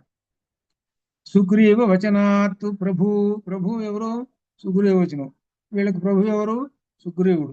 ఆ సుగ్రీవుడి వచనం ప్రకారంగా పురుష వ్యాఘ్రౌ ఆ నరశార్దూలములు అనగా రామలక్ష్మణులను, వాళ్ళు ఎటువంటి వాళ్ళు? రూపలక్షణ సంపన్నవు. వాళ్ళు ఎటువంటి వాళ్ళు? రూపలక్షణ సంపన్నవు. రూపలక్షణ సంపన్నులు వాళ్ళు, రూపంలో గొప్పవాళ్ళు, అందమైనటువంటి వాళ్ళు. ఎలా ఉంటారో ఇంతకుముందు వర్ణించానమ్మా, మీకు వర్ణించానంతా చెప్పేశాను కదా. అదనమాట, ఒక్క పదంలో చెప్పేశాడు. రూపలక్షణ సంపన్నవు, వాళ్ళిద్దరూ రూపలక్షణ సంపన్నవు. అటువంటి వాళ్ళ దగ్గరకు సుగ్రీవుని వచనానుసారం నేను వెళ్ళంగానే ఆ రామలక్ష్మణులకి కృతాంజలి ఉపస్థిత నిలబడ్డాను. ఏంటి? నమస్కారం చేస్తూ నిలబడ్డా. సుగ్రీవుడు చెప్పంగానే వెంటనే ఆ రూపలక్షణ సంపన్నవు రామలక్ష్మణవు వాళ్ళ దగ్గరికి వెళ్ళి నమస్కారం చేస్తూ ఆ రామలక్ష్మణులకి నేను నిలబడ్డాను అని చెప్తుంది. ఇంకా రామలక్ష్మణుని పేరు చెప్పట్లా, వాళ్ళిద్దరూ రూపలక్షణ సంపన్నవు అంటున్నాడు. ఇంకా రూపములో ఎంత అందమైనటువంటి వాళ్ళు వాళ్ళిద్దరు అని చెబుతూ ఇంకా ఆ తర్వాత ఇంకా తౌ పరిజ్ఞాత తత్వార్థౌ మయా ప్రీతి సమన్వితౌ పృష్ఠమారోప్య తం దేశం ప్రాపితౌ పురుషర్షభౌ. అంతా ద్వివచనం వేస్తున్నాడు. ద్వివచనం వాళ్ళిద్దరు వాళ్ళిద్దరు వాళ్ళిద్దరు అంటున్నారు. రామలక్ష్మణులు అనే మాట ఉపయోగించటల్లా ఎందుకో తెలిసిన ఇద్దరు సమానంగా ఉన్నారు. అది ఎందుకంటే ఇంత క్రితమే చెప్పాడు, రాముడు శ్యామవర్ణము లక్ష్మణుడు బంగారు వర్ణం అన్నాడు. ఇద్దరులో ఏమి తేడా లేదమ్మా, ఇద్దరు ఒకటే ఎత్తు ఒకటే చేతులు ఒకటే, అంతా ఏం మార్పు లేదని చెప్పాడుగా. అందుకని తౌ జీవాత్మ పరమాత్మలు ఇద్దరు. ఈ జీవాత్మ పరమాత్మల్ని మోసుకొని వస్తున్నది ఒక శరీరం. చాలా గొప్పది, ఒక అర్థం వస్తుంది. ఇప్పుడు తౌ పరిజ్ఞాత తత్వార్థౌ మయా ప్రీతి సమన్వితౌ పృష్ఠమారోప్య తందేశం ప్రాపితౌ పురుషర్షభౌ. మళ్ళీ పురుషర్షభౌ వేస్తున్నాడు. ఎన్నిసార్లు వేశాడండి రామలక్ష్మణులని చెప్పడానికి. ఎన్ని పదాలు వేసాడంటే వరుసగా దీనిలో నరసార్థులౌ నరవ్యాఘ్రౌ అలానే పురుష వ్యాఘ్రౌ మరల పురుషర్షభౌ ఇన్ని పదాలు వేస్తున్నాడు అనమాట. వాల్మీకి రామాయణంలో అంత గొప్ప. ఇక్కడ రామాయణం చెబుతున్నాడంటే ఎవరు ఆ పదాలు మార్చి వేస్తున్నాడంటే హనుమ మాట్లాడుతున్నాడు. హనుమ పురుషర్షభౌ, పురుషులలో వృషభులు. వృషభులు అంటే వృషభాలు. వృషభాన్ని ఎందుకు తీసుకుంటారంటే శ్రేష్టతావాచకంలో చెప్తారు. అందువల్ల పురుషర్షభౌ ఉన్నారు. వాళ్ళిద్దరిని రామలక్ష్మణులను, పురుష శ్రేష్ఠులైనటువంటి రామలక్ష్మణులు వీళ్ళు సుగ్రీవుని గురించి యథార్థముని తెలుసుకుని సంతోషించిరి. అంటే అర్థం ఏమిటి? ఈ మధ్య కథ అంతా సంక్షిప్తం చేసేసాడు. అంత క్రితం వచ్చింది కదా. ఏమినమాట, నేను చెప్పాను, వెళ్ళాను కదా, ఆయనకు నమస్కారం చెప్పాను. చెప్పిన తర్వాత ఏమిటంటే మొత్తం అంతా నేనే చెప్పుకుంటూ కూర్చున్నాను. ఏమిటి, అక్కడ సుగ్రీవుడు ఉన్నాడండి, ఈ విధంగా జరిగింది వాలి, ఈ విధంగా ఆయన అక్కడ కూర్చున్నాడు. ఈ విధంగా చెప్పిన తర్వాత సుగ్రీవుడు కూడా నీ మాదిరిగానే నువ్వు ఎలా అయితే భార్య వియోగంతో బాధపడుతున్నావో ఆయన కూడా అంతేనండి అని చెప్పాడు. ఇవన్నీ చెప్పాడు. చెప్పిన తర్వాత ఆ తర్వాత యథార్థాన్ని తెలుసుకొని సుగ్రీవుని గురించి తెలుసుకొని సంతోషించారు వాళ్ళిద్దరు. సంతోషించడం నేనేం చేశాను, ఇది వారిరువురిని అప్పుడు నేను నా వీపుపై పృష్ఠం ఆరోప్య. పృష్ఠం అంటే ఇక్కడ వీపు అని అర్థం చేసుకోవాలి. వీపు సహజంగా పృష్ఠం అంటే వీపు అని, అంతేగాని క్రింద ఉండేటువంటి భాగం అనేటువంటిది కాదు, వీపు అని అర్థం. పృష్ఠం వీపు మీద వారిద్దరిని కూర్చోబెట్టుకొని. అయితే కొంతమంది ఏం చెప్తారంటే భుజముల మీద అంటారు. కొంత బొమ్మలు భుజాల మీద ఉన్న, భుజాల మీద అటో భుజం మీద ఒకళ్ళు కూర్చున్నట్టుగా బొమ్మలు అక్కడక్కడ మన సినిమాల్లోనూ వీటిలో కనబడుతుంటాయి. కానీ ఇక్కడ పృష్ఠము అనే అన్నాడు. పృష్ఠం అంటే అక్కడ వీపు మీద అనే చెప్పాలి. కొంతమంది భుజాలు అంటారు కాబట్టి అక్కడ బ్రాకెట్ లో వేసాను. అది వాళ్ళు రకరకాలు భావించుకుంటారు. ఎక్కించుకొని సుగ్రీవుని చెంతకు చేర్చి తిని. అయితే ఏ రూపంలో ఎక్కించుకున్నాడు అంటే, ఏ రూపంలో అంటే వానర రూపంలో ఎక్కించుకున్నాడు. ఇది అంటే బ్రహ్మచారి వేషంలో మాట్లాడాడు కదా. మాట్లాడిన తర్వాత నేను హనుమాన్ వానరహ అని చెప్పి ఇది నా అసలు రూపం అని చూపించాడు. రామలక్ష్మణుడికి చూపించాడు. అప్పుడు రాముడు సంతోషించాడు. మిమ్మల్ని తీసుకుపోతాను అన్నాడు. ఎలా తీసుకుని, కొండ అంత దూరం కదా, ఎక్కడ ఇదంతా ఇది ఎక్కటం ఇదంతా దిగటం ఇంత ఏమక్కర్లేదు. కామరూపధారి కదా ఈయన. మళ్ళీ తన రూపం తెచ్చుకున్నాడు, శరీరం పెంచేసుకున్నాడు. ఆ పెంచేసుకున్నాడు ఇంకేం చేశాడు అనమాట, వీపు మీద కూర్చోబెట్టుకో. వీపు మీద అంటే పక్షి మీద అట్లా కూర్చున్నారు. నేను వర్రని ఇట్టు వచ్చాడని. కొంతమంది ఏం చెబుతారంటే భుజాలు ఇటు ఒకటి ఇటు ఒకరు కూర్చున్నారు, ఈయన వచ్చాడని. ఇట్లా ఏ విధమైతే మనకి కావాల్సింది ఋషిముఖ పర్వతాన్ని చేర్చాలి. సరే, ఇక్కడ ఏం జరిగింది, ఋషిముఖ పర్వతం దగ్గర తీసుకొచ్చాడు. ఎక్కడ తీసుకొచ్చాడు ఋషిముఖ పర్వతం మీద? సుగ్రీవుడు ఉండేటువంటి ప్లేస్ దగ్గరికి, స్థానం దగ్గర తీసుకొచ్చాడు. సుగ్రీవుడు లోపల కూర్చున్నాడు గుహలో. తీసుకొచ్చి అక్కడ దించాడు ఇద్దరిని. దించి తానేం చేశాడు, గుహలోకి పోయినాడు. గుహలో పోయేటప్పుడు ఏ రూపంతో పోయినాడు తెలిసిన మళ్ళీ బ్రహ్మచారి రూపంతో పోయినాడు. ఎందుకంటే మళ్ళీ వానర రూపంతో పోతే ఇన్ని ఏది ఈ రూపంతో వచ్చారు, నిజంగా వాళ్ళని పట్టుకొచ్చావు ఏంటి, చంపేస్తారు మనల్ని. ఇదేంటి, నేను ఏ రూపం, ఇది ఏం చెప్పానని వాడు అసలే ఆ సుగ్రీవుడు సత్య భయంతో ఉన్నాడు, చంపేస్తారని. మళ్ళీ ఈ బ్రహ్మచారి రూపంతో లోపలికి పోయినాడు. వెళ్ళి ఏం చేశాడు, అయ్యా వాళ్ళని తీసుకొచ్చాను, అయ్యా వాళ్ళిద్దరిని, వాళ్ళు మంచి వాళ్ళేను, అది ఇది అంతా చెప్పాడు కదా. సుగ్రీవుడు కోతి రూపం కదా, సుగ్రీవుడు కోతి రూపంతో రావచ్చు కదా బయటికి, ఇంకా భయం. మళ్ళీ ఏ రూపంతో వచ్చాడు, మానవ రూపంతో బయటకు వచ్చాడు. మానవులు ఎలా అయితే ఉంటారో ఆ రూపంతో బయటకు వచ్చాడు. కూతురు రూపంతో వచ్చాడు అనుకోండి, అమ్మ చిక్కాడరా వీడేరా, వాలి మాకు చెప్పాడు చంపమని వీడిని, అందుకని బాణం వేస్తా చేస్తాను నేను. అందుకని ఎంత భయపడ్డాడో చూసుకోండి సుగ్రీవుడు. అందుకని మానవ రూపంలో బయటకు వచ్చేసేసాడు. మానవ రూపంలో బయటకు వచ్చేసి మాట్లాడి ఆ తర్వాత అమ్మయ్య పర్వాలేదు, వీళ్ళు పర్వాలేదు అప్పుడు కోతి రూపాన్ని చూపించాడు. అంటే ఎంతటి భయం వేసిందో సుగ్రీవుడు చూసుకోండి. అంతటి భయాన్ని పోగొట్టినటువంటి వాడు హనుమ. అదే అంత విశేషం. తౌ పరిజ్ఞాత తత్వార్థౌ మయా ప్రీతి సమన్వితౌ పృష్ఠమారోప్య తం దేశం ప్రాపితౌ పురుషర్షభౌ. ఆ హనుమంతుడి యొక్క వీపు మీద కూర్చొని వచ్చేసేసారు. ఇదే మనకు దీనిలో కూడా ప్రతి సంవత్సరం బ్రహ్మోత్సవాల్లో తిరుపతి వాళ్ళు చూపిస్తారు, హనుమంత వాహనం అండి అని చూపిస్తారు. అదేనమాట హనుమంత వాహనం అంటే అర్థం ఏంటి, హనుమ అనేటువంటి ఆయన జీవుడు ఇద్దరిని మోసుకొని వస్తున్నాడు. ఇద్దరంటే అర్థం ఏంటో ఒకళ్ళే, అద్వైత పరబ్రహ్మాన్ని మోసుకొని వస్తున్నాడు, ఇది అర్థం. ఈ విషయం మీకు బాగా శుభ్రంగా క్లీన్ గా అర్థమయ్యేటప్పుడు యుద్ధకాండ ప్రారంభంలో వస్తుంది. యుద్ధకాండ ప్రారంభంలో వస్తుంది అది అనమాట. ఆ హనుమ మోసుకొస్తున్నాడు అని అంటే పరబ్రహ్మాన్ని మోసుకొని వస్తున్నాడు అని అర్థం. పరబ్రహ్మము అంత తేలికగా ఎవరికి చిక్కడు కదా పరబ్రహ్మము, పరమాత్మ. పరమాత్మ సాక్షాత్తుగా ఆయన విపి మీద కూర్చున్నాడు అని అంటే దిష్ట్యామయా, నా యొక్క అదృష్టం కదా అంటాడు. కాబట్టి అది అంత గొప్ప విశేషం అని చెప్పి 32లో నివేదితవచి తత్వేన సుగ్రీవాయ మహాత్మనే తయో అన్యోన్య సల్లాపాత్ సంప్రీతి రజాయత. నేను రామలక్ష్మణులకు మహాత్ముని సుగ్రీవుని గురించి యథార్థం అంతా చెప్పేదా. నివేదితోచ తత్వేన సుగ్రీవాయ మహాత్మనే, సుగ్రీవాయ సుగ్రీవుని గురించి ఆ మహాత్ముడికి అన్ని చెప్పేశాను. చెప్పిన తర్వాత తయో అన్యోన్య సల్లాపాత్, వారిద్దరూ అన్యోన్య సంభాషణము చేసుకొని మిక్కిలి ఆనందాన్ని పొందారు. ఇది ఏమిటి సల్లాపములు అంటే, ఏమిటయ్యా నీ బాధలేంటి, నీ బాధలేంటి, ఇద్దరు వరుసగా చెప్పుకుంటూ వచ్చారు. ఇదిగో ఈ విధంగా జరిగింది, నా భార్య రుమని వాడు వాలి చేశాడు అని ఈ విధంగా ఇంత కథ జరిగింది అని ఆయన. సరే ఈయన చెప్పుకోవడం, ఇద్దరు పరస్పరం మన ఇద్దరం ఒకే బాధితులము అని తెలుసుకుంటాం. కాబట్టి నేను ఈ వాలిని చంపేస్తాను అన్నాడు. ఇక్కడ ఒక విశేషం, రామచంద్రమూర్తి వాలిని చంపుతాడు. సుగ్రీవుడు ఏమన్నాడు, నాకు వాలి వల్ల భయం ఉంది కాబట్టి వాలి అడ్డంగా ఉన్నాడు కాబట్టి వాలి ఉన్నంత కాలము సీతాన్వేషణ నేను చేయలేను, వాలి లేకుండా ఉంటేనే. సరే అట్టయితే వాలిని చంపేస్తానన్నాడు.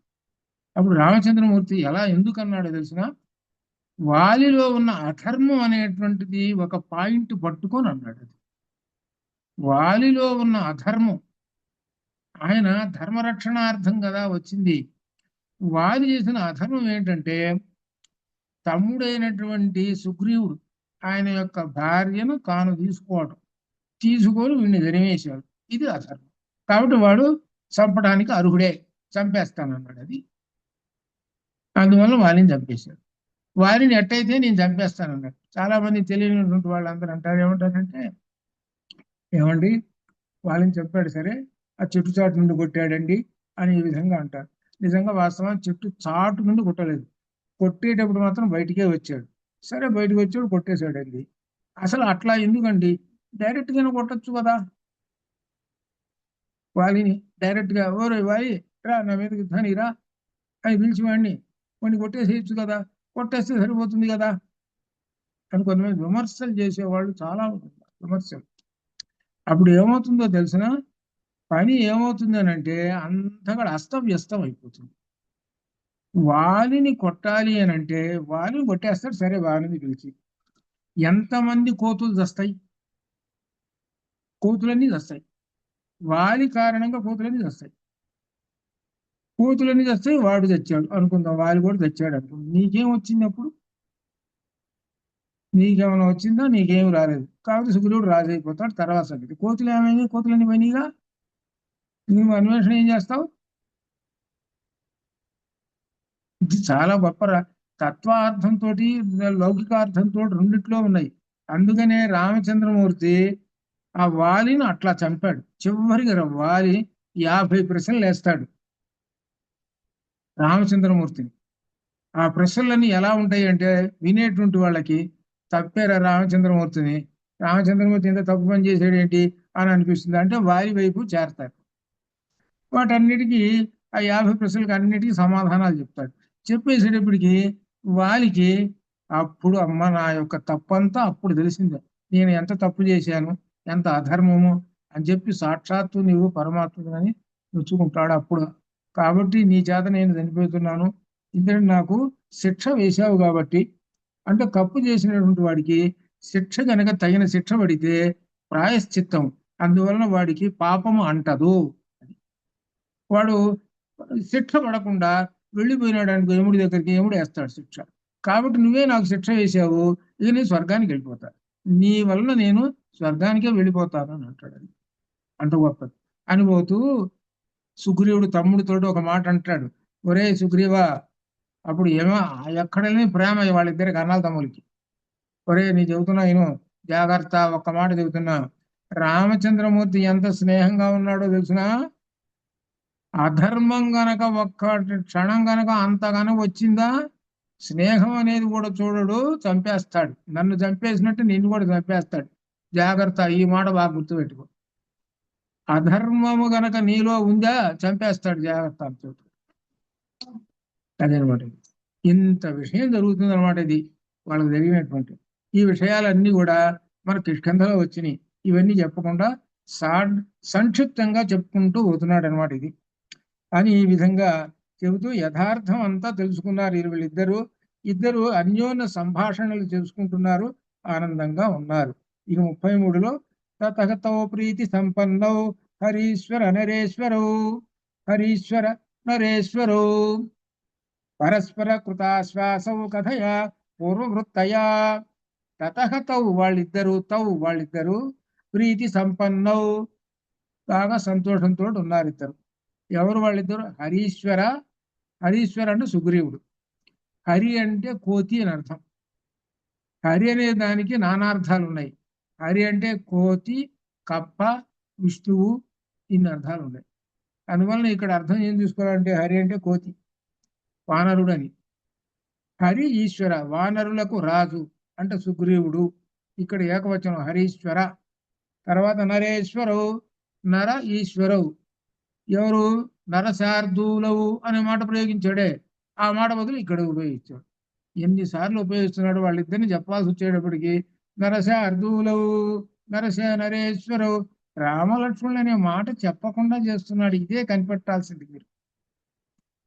వీళ్ళు ఇదే మాట చెప్ప ఈయన ఎక్కడైనా రామలక్ష్మణుల పేరు చెప్పాల్సి వచ్చేటప్పటికి నరశార్దూలవు అంటాడు, నర నరర్షభవు అంటారు, నరేశ్వరవు అంటాడు. ఎంత దాచిపెడుతున్నాడు చూసారా? వాళ్ళిద్దరు ఎవరు? రామలక్ష్మణుడు. వాళ్ళిద్దరు వచ్చారమ్మా, ఈ విధంగా మాట్లాడుకుంటున్నారు ఈ సుగ్రీవుడితోటి అంటున్నాడు. పరస్పర కృత శ్వాసౌ కథయా పూర్వవృత్తయా. ఒకరిపై ఒకళ్ళు విశ్వాసం ఉంచుకుంటున్నారు. చాలా బాగా సంభాషణలు కూడా వాళ్ళకి జరుగుతున్నాయి.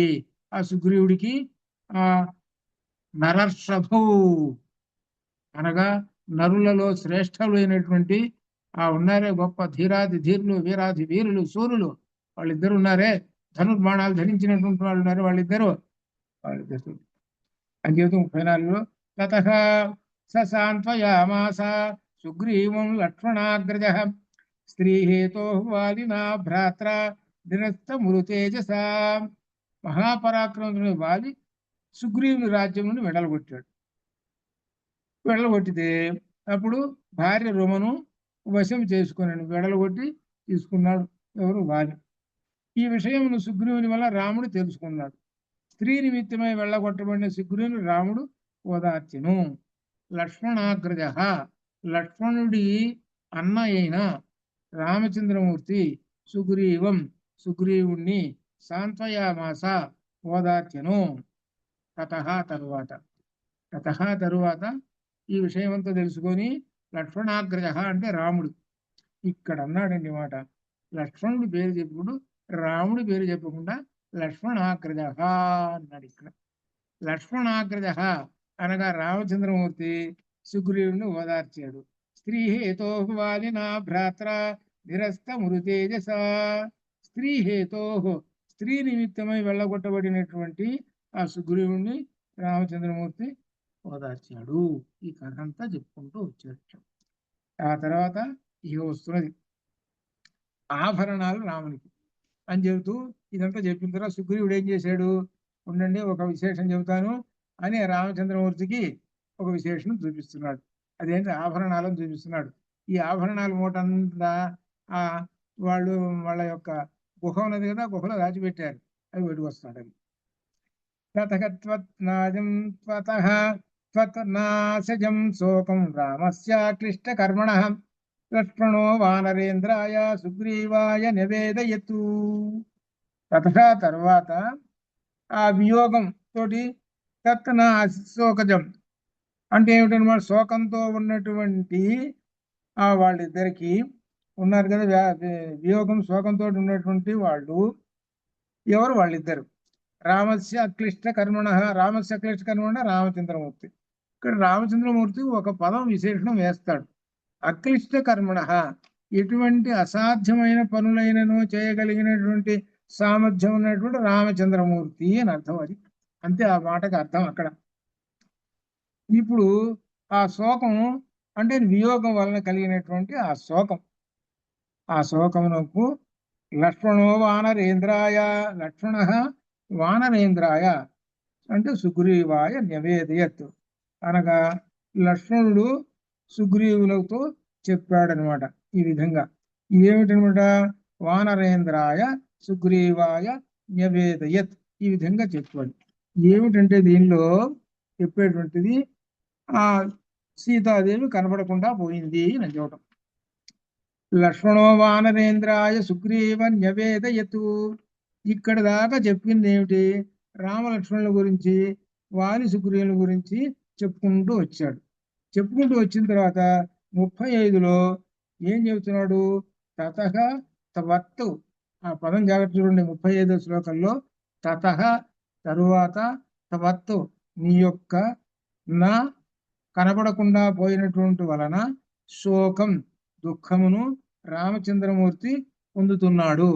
ఆ విషయాన్ని లక్ష్మణమూర్తి వానరేంద్రాయ సుగ్రీవాయ, వానరుల్లో శ్రేష్ఠుడైనటువంటి సుగ్రీవాయ, సుగ్రీవునకు నివేదయత్ వివరించెను. అంతవరకు వాల్సి గురువుల కథ చెప్పేసేసాడు. చెప్పేసేసి ఇక నీ సంగతి చెబుతున్నాడు. ఇది చెబుతున్నాడు. ఎవరు చెబుతున్నారు, నీ కనపడకుండా ఓడితే కలిగిన శోకమును వానరేంద్రుడైన సుగ్రీవునకు లక్ష్మణుడు చెప్పాడు. అయ్యా, సీతను అపహరించాడు అనేటువంటి విషయాలు ఇవన్నీ కూడా లక్ష్మణుడి ద్వారా, సుగ్రీవుడు విన్నాడు. ఎవరి ద్వారా, లక్ష్మణుడి ద్వారా. అనగా రామచంద్రమూర్తి అలా కూర్చున్నాడు.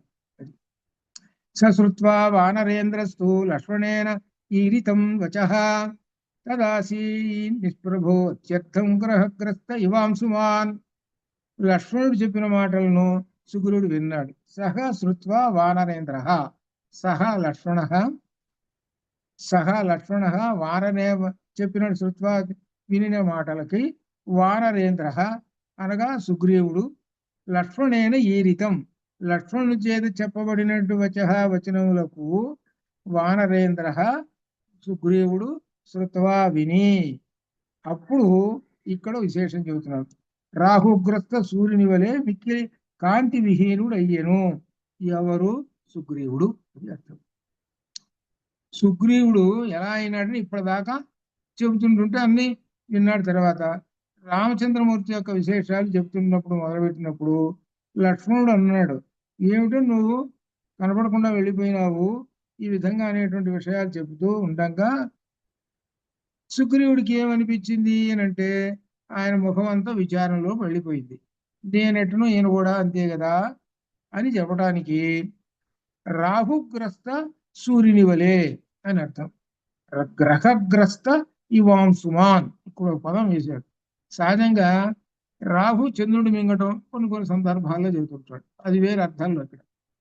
ఇక్కడ ఏంటో గ్రహగ్రస్త ఇవాంసుమాన్. అంశుమాన్ అంటే ఎవరు? సూర్యుడు. సూర్యుడు అంటే ఏంటని అర్థము?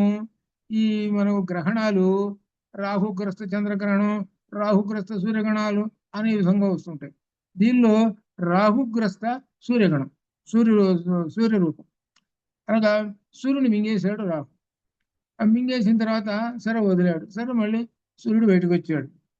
ఇక్కడ ఎలా ఉంది అని అంటే కాంతి, సూర్యుడు ఉన్నప్పుడు ఎంత కాంతిగా ఉంటుందో లోకమంతా చూడండి. ఒకటి, సూర్యుడు గ్రహణం పట్టింది, సూర్యుడికి ఎప్పుడైతే గ్రహణం పట్టిందో అంత క్రితం ఎంత కాంతి ఉంటుందో లోకంలో దానికి ఆపోజిట్, అంతా చీకటే. మేము ఒకసారి చూసాం అనమాట, ఇప్పుడు సుమారు 25 ఏళ్ల క్రితం. నిజంగా ఎట్లా ఉంటుంది ఏమిటి అంటే మధ్యాహ్నం పూట 1:30 2 మీకు 25 27 నిజంగా 30 years అయింది. 30 years అయింది, ఇప్పటికీ గుర్తే. కరెక్ట్గా రాత్రి ఎట్టయితే ఉండి పక్షులు తెల్లవారుసం ఏం చేస్తుంటో అరుస్తుంటుంటాయి కదా, ఆ చెట్ల మీద పక్షులు కూడా అరిచినాయి. ఇప్పుడు 30 years బ్యాక్ అనమాట, 30 సంవత్సరాల వెనక. పట్ట పగలు మధ్యాహ్నం, అందులో 12 గంటలప్పుడు సూర్య గ్రహణం అనమాట. అప్పుడు మొత్తం చీకటి అయిపోయింది. మేము బజార్లో కూడా బయటకు వచ్చి అన్ని ఎలా ఉంటుంది బజార్లో ఎట్లా చూద్దాం ఇవన్నీ చూస్తుంటే అంతా చీకటితో ఉండిపోయింది. ఎలా ఉంది అంటే సాయంకాలం 7 అవుతుంది, 6:30 7కి లైట్లు వేస్తా ఉన్నట్లుగా మసక చీకట్లు అట్లా అంటుంటారే, అట్లా చీకటితో అయిపోయింది. ఎంత ఇంత టైం ఉంది అప్పుడు, నిమిషమో పట్టింది అప్పుడు. ఇక మళ్ళీ వదులుతున్నది చూసారు అప్పుడు, ఆ వదిలేటప్పుడు ఇక వస్తున్నది కాంతి. ఇక కాదనమాట, బ్రహ్మాండమైన కాంతితో వచ్చి ఒక 5 నిమిషాల్లో మొత్తం ప్రపంచం అంతా కాంతితో నిండిపోయింది. కాబట్టి అట్లనే రాహుగ్రస్త, అంత క్రితం బాగా సుగ్రీవుడు బాగానే ఉన్నాడు, ముఖమంతా బాగానే ఉంది, ఏవో మాటలు చెప్పుకుంటున్నారు సంతోషంగా. ఎప్పుడైతే ఈ విషయం చెప్పారో నీ సంగతిని గురించి లక్ష్మణ స్వామి చెప్పంగానే ముఖం అంతా నల్లబడిపోయింది ఆయనకి అని చెబుతున్నాడు. రాహుగ్రస్త సూర్యుని వలె అని అర్థంగా చెబుతున్నాడు. నీవు కనబడకుండా పోయినావమ్మా అంటే అపహరించారు. ఈ కథ అంతా మళ్ళీ రావణాసుడు అపహరించాడు, ఈ మాటలు చెప్పడం లేదు. మళ్ళీ చూసుకోండి ఎలా చెబుతున్నాడు, ఇదే తెలివితేటలు ఉపయోగించాలి. రావణాసుడు అపహరించాడని సంగతి ఆయనకి తెలుసు, ఈ కథ అంతా తెలుసు ఆయనకి. ఈ కథ అంతా తెలుసు కదా, ఎలా చెబుతున్నాడో చూసుకోండి. ఈ చెప్పడంలో ఉన్నటువంటి ఒక విశేషమైనటువంటి, సంక్షిప్తంగా చెప్పాలి, ఆమెకి ఒక ఆలోచన కూడా కలిగించేటట్టు ఉండాలి. ఏమిటనమాట, ఈ కథంతా లోపల మాకుదని కథంతా కూడా సంక్షిప్తంగా చెబుతాం వలన ఆమె నెమ్మదిగా ఒక్కొక్క విషయాన్ని అర్థం చేసుకొని ఇతడు సత్యమే అని అనుకోవాలి. ఇది ఈ చెప్పుతున్నటువంటి కథంతా ఎక్కువగా చెప్పుకుంటూ కూర్చున్నాడు అనుకుందాం, అదిగో ఆ రావణాసుడు వచ్చాడు, అట్లా వచ్చాడు, ఇది చెప్పుకున్నాడు అనుకో, వీళ్ళు వేస్తారు నిద్రపోతున్న వాళ్ళు. ముఖ్యంగా అది గుర్తుపెట్టుకోవాలి. ఈ నిద్రపోతున్న వాళ్ళకి వినపడకుండా ఎలా చెబుతున్నాడంటే ఆమె వరకే, ఎంత దగ్గరలో కూర్చున్నారని అంటే 1 గజం తేడా ఉంటుంది ఆమె ఇద్దరికి. నెమ్మదిగా చెబుతున్నాడు, వాళ్ళు అయితే గురకబెట్టి నిద్రపోతున్నారు. ఇది అందుకని సంక్షిప్తంగా చెప్పుకుంటూ రావాలి ఇది అనమాట. అది తెలివితేటలేదు. చెబుతూ 37లో తతగా త్వద్గాత్ర శోభిని రక్షసా హ్రియమాణయ యాని ఆభరణ జాలాని పాతితాని మహీతలే. ఆ సీతాదేవి ఆ తర్వాత ఏమేం జరిగిందంటే, రావణాసురుడు నిన్ను అపహరించి తీసుకుని వెళుతుంటే నీ శరీరంపై ఉన్నటువంటి ఆభరణములను భూమి మీద మహీతలే, భూమి మీద పతితాని యాని ఆభరణ జాలాని, ఆ సమస్త ఆభరణములన్నిటిని కూడా మహీతలే, భూమి మీద పతితాని పడేశావు.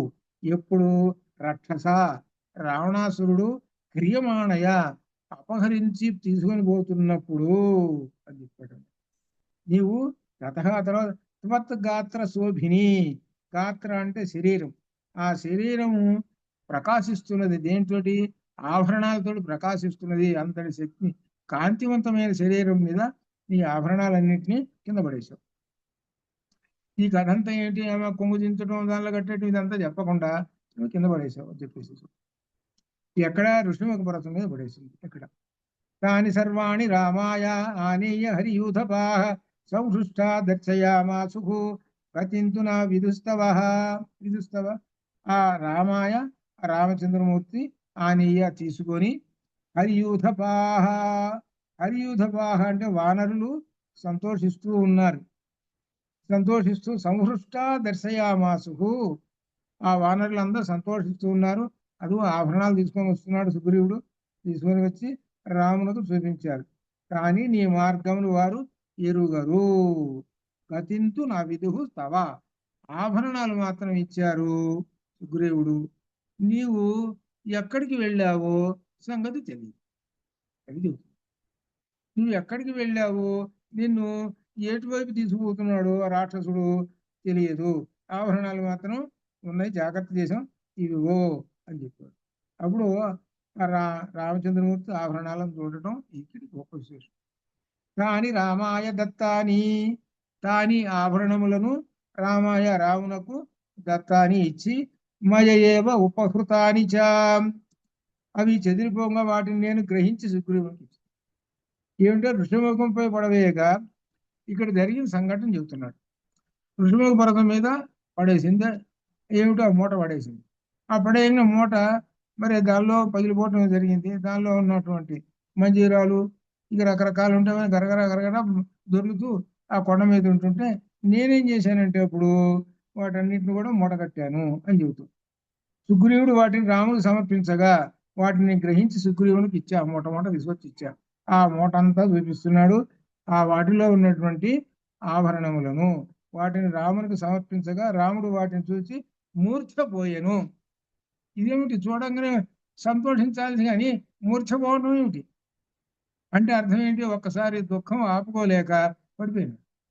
ఏమిటి ఇవన్నీ ఆ సీతాదేవి సంగతి తెలుసు.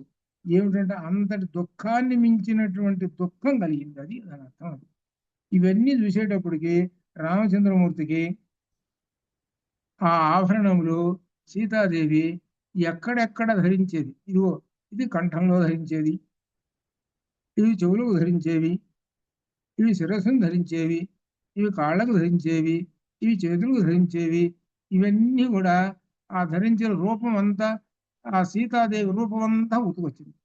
ఉతుకొచ్చేసేసి ఒక్కసారి పడిపోయినాడు. ఎవరు, రామచంద్రమూర్తి అనమాట. కాని రామాయ దత్తాని మయేవ ఉపహృతాని చ స్వనవంతు అవకీర్ణాని తస్మిన్ విగత చేతసి. కొండ మీద పడేసినప్పుడు వాటన్నిటిని పోగు చేసి సుగ్రీవుడికి ఇచ్చాను, సుగ్రీవుడు ఇప్పుడు చూపించున్నాడు అని చెప్పాడు. అది అంటే అర్థం ఏమిటి, హనుమ కూడా ఆ ఆభరణాలను చూశాడు. ఇది అందుకనే మధ్యలో అంటాడు యాని ఆభరణాని అని చెబుతాడు. ఓహో ఆభరణాలు ఇప్పుడు గుర్తుకొస్తున్నాయి అని అంటాడు అనమాట. కాబట్టి ఈ ఆభరణాలని చూసినటువంటి వాళ్ళు హనుమ కూడా ఉన్నాడు ఆ ఆభరణాలు. సరే ఇచ్చి ఆభరణాలు చూసి రాముడు పరితపించుట. తాని అంకే దర్శనీయాని కృత్వా బహువిధం తవ తేన దేవ ప్రకాశేన దేవేన పరిదేవితం. ఆభరణాలు దివ్య పురుషుడైన రామప్రభు తన ఒడిలో ఉంచుకొని దుఃఖిస్తూ ఉన్నాడు. కృత్వా దర్శనీయాని తాని అంకే, తాని ఆభరణములను అంకే తన యొక్క ఒడిలో పెట్టుకొని ఆయన కృత్వా బహువిధములుగా వాటిని చూస్తూ దర్శయాని చూస్తూ ఆయన పరిదేవితం దుఃఖపడుతూ ఉన్నాడు తన ఒడిలో పెట్టుకొని ఆ ఆభరణములను అని చెప్తాడు. దేవప్రకాశైన దివ్యమైనటువంటి ఆ పురుషుడు ఎవరు, రామప్రభు రామచంద్రమూర్తి. దేవ ప్రకాశేన దివ్యమైనటువంటి పురుషుడు, దివ్య కాంతులతో ఉన్నటువంటి రామప్రభు తన ఒడిలో పెట్టుకొని దుఃఖిస్తూ ఉన్నాడు. ఆయన దివ్య కాంతి ఉన్నటువంటి వాడు. ఈ ఆభరణాలు ఎవరివి? సీతాదేవివి. ఇవి దివ్య కాంతితో ఉన్నటువంటివి. వీటిని ఆ ఒడిలో పెట్టుకొని దుఃఖిస్తూ ఉన్నాడు. అనగా సాక్షాత్తుగా సీతాదేవియే తన దగ్గర ఉన్నట్టుగా అంత ఇదనమాట. అనగా ఆభరణములు చూసేటప్పటికి అంతటి దుఃఖం కూడా వచ్చేసేసింది అని చెబుతున్నాడు. ఈ ఆభరణముల యొక్క కాంతి ఎంత ఉందో తన యొక్క కాంతి కూడా అంత విశేషంగా ఉన్నది అని చెబుతూ ఇక్కడ వాల్మీకి గారు చెబుతూ ఆయన దుఃఖపడుతున్నాడు ఆభరణాలను చూసి అని చెబుతూ, ఇక ఆ తర్వాత హనుమ గారు చెబుతున్నాడు, పశ్యతక్తాని రుదత తామి అతశ్చ పునః పునః. పశ్యత తాని ఆభరణాలని పశ్యత చూచి రుదత ఏడుస్తూ ఉన్నాడు. తామ్యతశ్చ పునః పునః ప్రాదీపయన్ దాశరథే తాని శోకహుతాశనం. అలంకారాలు దుఃఖిస్తూ మాటి మాటికి తప్పిస్తూ కూడా దుఃఖిస్తూ పునః పునః ఈయన కామ్యత దుఃఖిస్తూ ఆయన ఆ దాశరథి శోకాగ్నిలో ఉండి అలంకారములు మరింత రగులు కొలిపినవి. ఆ బంగారం అలంకారాలు కదా, అవి ఎలా ఉంటాయి? అగ్ని కాంతులతో ఉంటాయి. అగ్ని శోకాగ్ని, అసలే ఈయన శోకాగ్నితో ఉన్నాడు. ఇంకా బంగారు కాంతులు చూసేటప్పటికి ఇంకా పెరిగిపోయింది ఆయనకి దుఃఖము, శోకాగ్ని. బంగారు కాంతులు అంటే సువర్ణ కాంతులు, అగ్ని కాంతులతో మెరిసిపోతున్నటువంటి ఆభరణాలను చూసి తన యొక్క శోకాగ్ని మరింత పెరిగిపోయింది అని చెబుతాం. అలా ఆయన దుఃఖిస్తూ ఉన్నాడు అని చెబుతూ, చైతంజ చిరంతేన దుఃఖార్తేన మహాత్మన మయాపి విధై వాక్యై కృచ్ఛ్రాద్భుత కృచ్ఛ్రాత్ ఉద్ధాపిత పునః. కృచ్ఛ్రాత్ ఉద్ధాపిత పునః ఆ పదం. ఈ పదం ఏంటో చెబుతున్నాం. చైతంచ చిరంతేన, రాముడు దుఃఖార్తుడై చాలాసేపు నేలపై పడిపోయాడు. అప్పుడు నేను అనేక విధముల ఓదార్పు మాటలు పలికాను. అతి కష్టం మీద ఆయన లేచాడు. కృచ్ఛ్రాత్ ఉద్ధాపిత మనః పునః, మరల నేను ఆయన లేపి కూర్చోబెట్టా. అది చెప్తున్నాడు. ఎవరు? ఆయన బాగా దుఃఖంతో పడిపోయినాడండి. ఆ కొండ మీద పడుకున్నాడు, ఏడుస్తూ కూర్చున్నాడు. నేనేం చేశానంటే అప్పుడు నేను అనేక విధముల ఓదార్పు మాటలు చెప్పి అతి కష్టం మీద చెప్పేశాను. తర్వాత లేచి కూర్చోబెట్టాను, ఆయన లేచాడు అని ఈ విధంగా చెబుతున్నాడు. అది ఆయన దుఃఖంతో పడిపోయినాడు ఈ ఆభరణాలను చూసి అని చెబుతున్నాడు. అక్కడ సాక్షాత్తుగా జరిగినటువంటి విషయాన్ని, ఈ విషయాన్ని అక్కడ కిష్కింధ కాండలో చెప్పాలి. అయిపోయింది. ఇక్కడ గొప్ప విశేషాలు ఏంటంటే అక్కడ చెప్పిన మాటలు ఇక్కడ చెప్పడు, ఇక్కడ చెప్పిన మాటలు అక్కడ చెప్పడు. ఇదే హనుమంతుడి దగ్గర గొప్ప విశేషం. అక్కడ ఏం చెప్పాలి, ఇక్కడ చెబుతున్నాడు. పడిపోయినాడు ఆయన ఆ ఆభరణాలను చూసి, అబ్బో ఏమి ఏడ్చిపోయినాడో కదయ్యా అని అనుకుంటూ చెబుతున్నాడు. ఎట్లా అది చెబుతూ 43లో తాని దృష్ట్వా మహాబాహు దర్శయిత్వా ముహుర్ముహు రాఘవ సహ సౌమిత్రి సుగ్రీవే సన్యవేదయత్తు. ఆభరణాలను చూసి మహాబాహు అయిన రాముడు లక్ష్మణుడితో సహా మాటి మాటికి చూచుతూ సుగ్రీవునకు వాటిని చూపి, అంటే ఆభరణాలు చేతిలో పెట్టుకున్నాడు. సుగ్రీవా ఇవో మా సీత ఆభరణాలు, సుగ్రీవా ఇవో మా సీత ఆభరణాలు, సుగ్రీవా ఇవో, లక్ష్మణ ఇవో సీత ఆభరణాలు. ఇవి ఆయనకి ఏంటి అనమాట, ఇవి ఒకటే బాధతోటి దుఃఖితోటి ఇవో సీత ఆభరణాలు అని చెబుతూ లక్ష్మణుడి దగ్గరికి వచ్చేటప్పటికి సుగ్రీవా ఇవో సీతాదేవి యొక్క కాలి అంజలలు మంజీరాలు ఇవో ఇవో అవి ఇవి అని చెప్పుకుంటూ అలా చెప్పుకుంటూ కూర్చున్నాడు అనమాట. అనగా ఏమిటనమాట, ఆ సీతాదేవి మీద ఉన్నటువంటి ఎంతటి అనురాగమో చెప్పడం దీనిలో అర్థం. ఇది అర్థం అనమాట. అనగా అర్థం ఏమిటనమాట, దీనిలో ఉండేటువంటిది రామచంద్రమూర్తి తనకు ఆధారంగా ఉన్నటువంటి మహామాయ అంటే అర్థం ఏమిటో తెలిసిన, పరబ్రహ్మాన్ని ఆశ్రయించుకొని ఉండేటువంటిది ఏమిటి, మహామాయ. ఇది అర్థం. ఇదే మనకు నారాయణ ఉపనిషత్తులో ఓం అథ నారాయణో కామయత ప్రజా సృజేజేతి, ఆ నారాయణుడికి సృష్టి చేయాలని కోరిక, అకామయత, అదే మహామాయ. అనగా ఆయనకి ఎప్పుడు దగ్గరగానే ఉంటుంది. అటువంటి ఆమె ఇప్పుడు దూరంగా ఉన్నది, అందువలన దుఃఖిస్తూ ఉన్నాడు అని ఇక్కడ కూడా మనం తత్వపరమైనటువంటి అర్థం చూసుకోవాలి. దూరంగా వెళ్ళిపోతే మహామాయ ఆ పరబ్రహ్మం ఏమి చేయలేడు అక్కడ అనమాట. ఒక గొప్ప విశేషం అనమాట. అందువల్ల దూరంగా వెళ్ళిపోయింది, అందుకని బాధపడుతూ ఉన్నాడు అనమాట. ఇది బాధపెడుతూ అది ఆభరణాలను చూపిస్తున్నాడు. ఇవి ఇవి ఇవి అని చెబుతూ ఉన్నాడు అనమాట. లక్ష్మణుడి దగ్గరికి వచ్చాడు. లక్ష్మణుడి దగ్గరికి వచ్చి, లక్ష్మణ, ఇవి ఎవరు అంటే సీతాదేవి ఆభరణాలు, మంజీరాలు అని చెప్పాడు. అని సుగ్రీవ ఎత్తు సుగ్రీవుడికి, సౌమిత్రికి, అందరికీ చూపిస్తున్నాడు. ఇప్పుడు ఈ సందర్భంలో ఒక మాట వస్తుంది. సో ఆ లక్ష్మణుడితో అంటాడు ఏమనంటే, ఇవి సీతాదేవి ధరించేటువంటి ఆభరణాలు కదా, అది దానిలో అంతకుముందు దానిలో వచ్చింది, ఇక్కడ వేయడం. ఆ మాట ఇక్కడ చెప్పాల్సిన పని లేదు. లక్ష్మణుడు అంటాడు, నాహం జానామి కుయికేయూరే, నాహం జానామి కుండలే, నూపురే త్వవి జానామి నిత్యం పాదాభివందనాత్ అంటాడు. అంటే అన్నయ్య, నాకు ఈ ఆభరణాలన్నీ నాకు తెలియదు, కంఠాభరణాలు అవండి ఇవి ఏవో అంటారు, నాకు అసలు నేను ఎప్పుడు చూడలేదు వాటిని. నేను రోజు చూసేటువంటి ఆభరణాలు ఏంటంటే, సీతాదేవి అనగా మాకు మాతృదేవత, ఆమె పాదాలకు నమస్కారం చేస్తా. ఉదయాన్నే లేచిన తర్వాత మొట్టమొదటి కార్యక్రమం ఏమిటి, మనం ఏదో దైవ పూజ చేసినట్టుగానే లక్ష్మణస్వామి సీతాదేవి కాళ్ళకి పాదాభివందనం చేసి అప్పుడు అడవికి పోయి పండ్లు తీసుకురావటం, కావాల్సిన పనులన్నీ చేస్తుంటాడు. రోజు వాళ్ళకి నమస్కారం చేస్తుంటాడు. నమస్కారం చేసినప్పుడు ఆ మంజీరాలు చూస్తూ ఉంటుంటా. ఇప్పుడు నేను కనిపెడుతున్నా, ఈ మంజీరాలు సీతాదేవి, ఇక తిరుగులేదు అన్నాడు. దీన్ని బట్టి ఏమిటనమాట, లక్ష్మణస్వామి యొక్క ఆ భక్తి విశేషం చెప్తుంది. లక్ష్మణస్వామి ఏ విధంగా ఆ పరబ్రహ్మమును ఉపాసించాడో అది గొప్ప విశేషం. ఆ విషయం అక్కడ వచ్చింది అనమాట. సరే, ఇప్పుడు ఇంక తర్వాత చెబుతున్నాడు 44లో, సతవాదర్శనాత్ ఆర్యే రాఘవ పరితప్యతే. ఆర్యే అనే మాట ఉపయోగించాడు. ఆర్యే ఎక్కడొచ్చింది, ఆర్య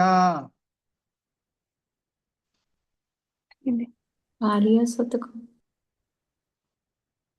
మాధవ్ చెప్తున్నాడు. మూక పంచసతి ఆర్య శతకం. Right, Arya right.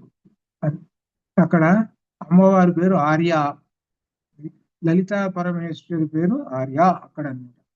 ఆ ఆర్య అనే పేరుతోటే మోక శంకరులు ఆర్య శతకం రాశారు. అది మొట్టమొదటి మోక పంచతిలో ఉన్న మొట్టమొదటి భాగం అన్నమాట. ఇక్కడ అందుకనే చాలా సార్లు గుర్తు చేశారు. ఏమిటంటే లలితా రహస్య సహస్రనామాలు వస్తుంటాయి వీటిల్లో, వాటిల్లో విశాలాక్షి అనే పదం చాలా సార్లు తీసుకున్నాడు. ఇప్పుడు ఆర్య పదం తీసుకున్నాడు. ఆర్య అంటే అర్థం ఏమిటంటే పూజ్యురాలు అని అర్థం అనమాట. అమ్మవారికి ఆర్య అని పేరు, అదనమాట. సహ తవ దర్శనాత్ ఆర్యే, ఆర్య పూజ్యురాల, నీవు కనబడబోడుచే సహా రాముడు నిత్యము మహాగ్నిచే జ్వలించుచున్న అగ్ని పర్వతం వలె పరితపించుతున్నాడు.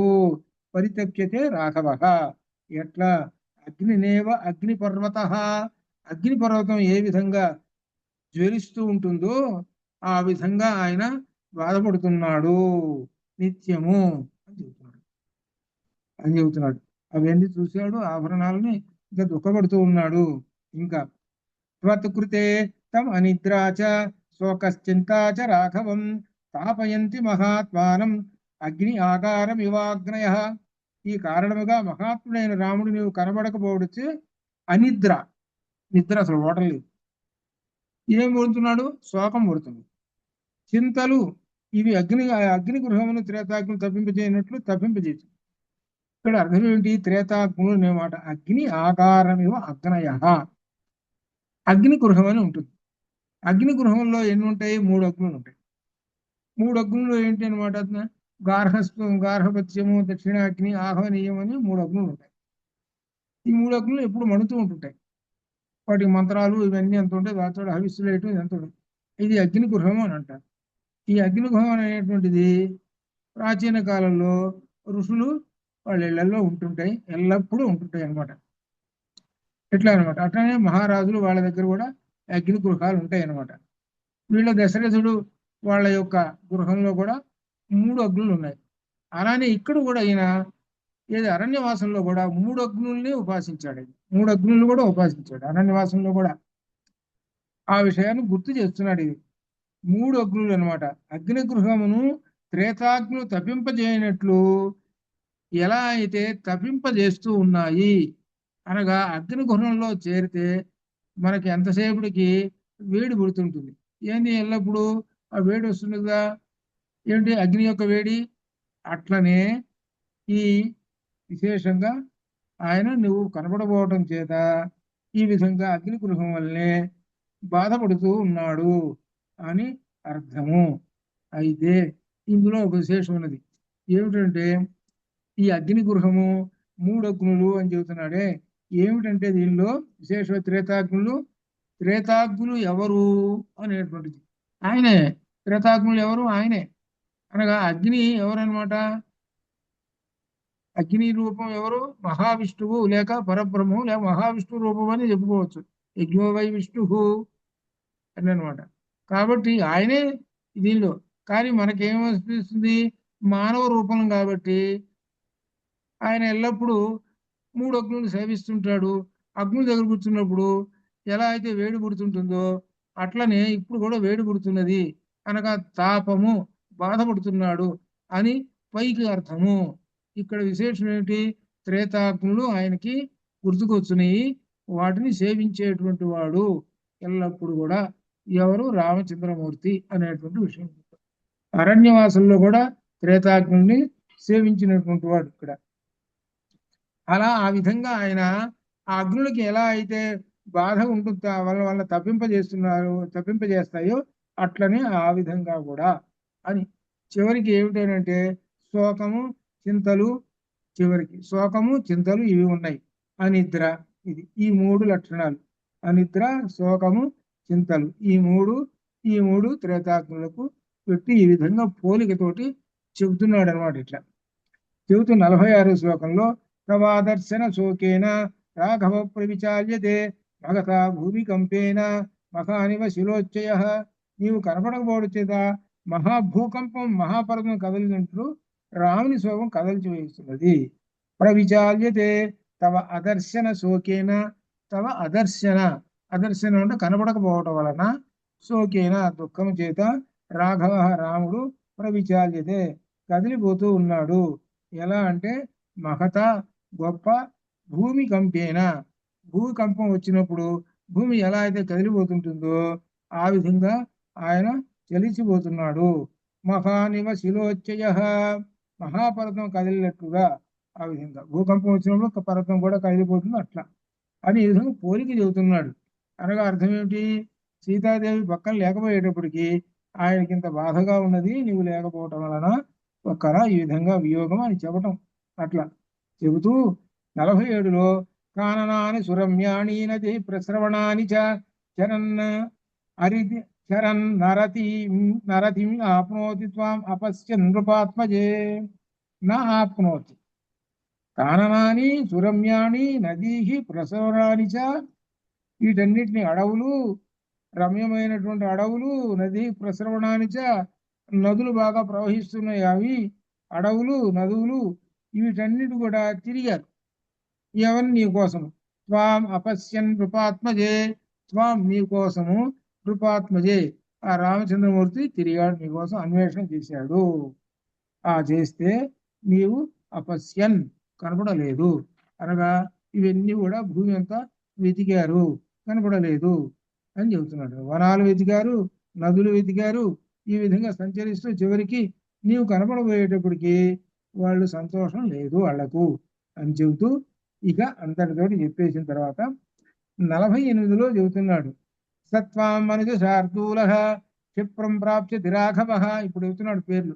రాఘవ రామచంద్రమూర్తి, క్షిప్రం వెంటనే, సహ త్వాం మనుజ శార్దూల ఏమిటి మానవుల్లో శిష్యుడైనటువంటి ఆ రామచంద్రమూర్తి సమిత్ర బాంధవులతో, సమిత్ర బాంధవం హత్వా రావణం జనకాత్మజే, రావణాసురుని సమిత్ర బాంధవులతో రావణుని సంహరించి శీఘ్రమే నిన్ను పొందగలడు వనరుడు.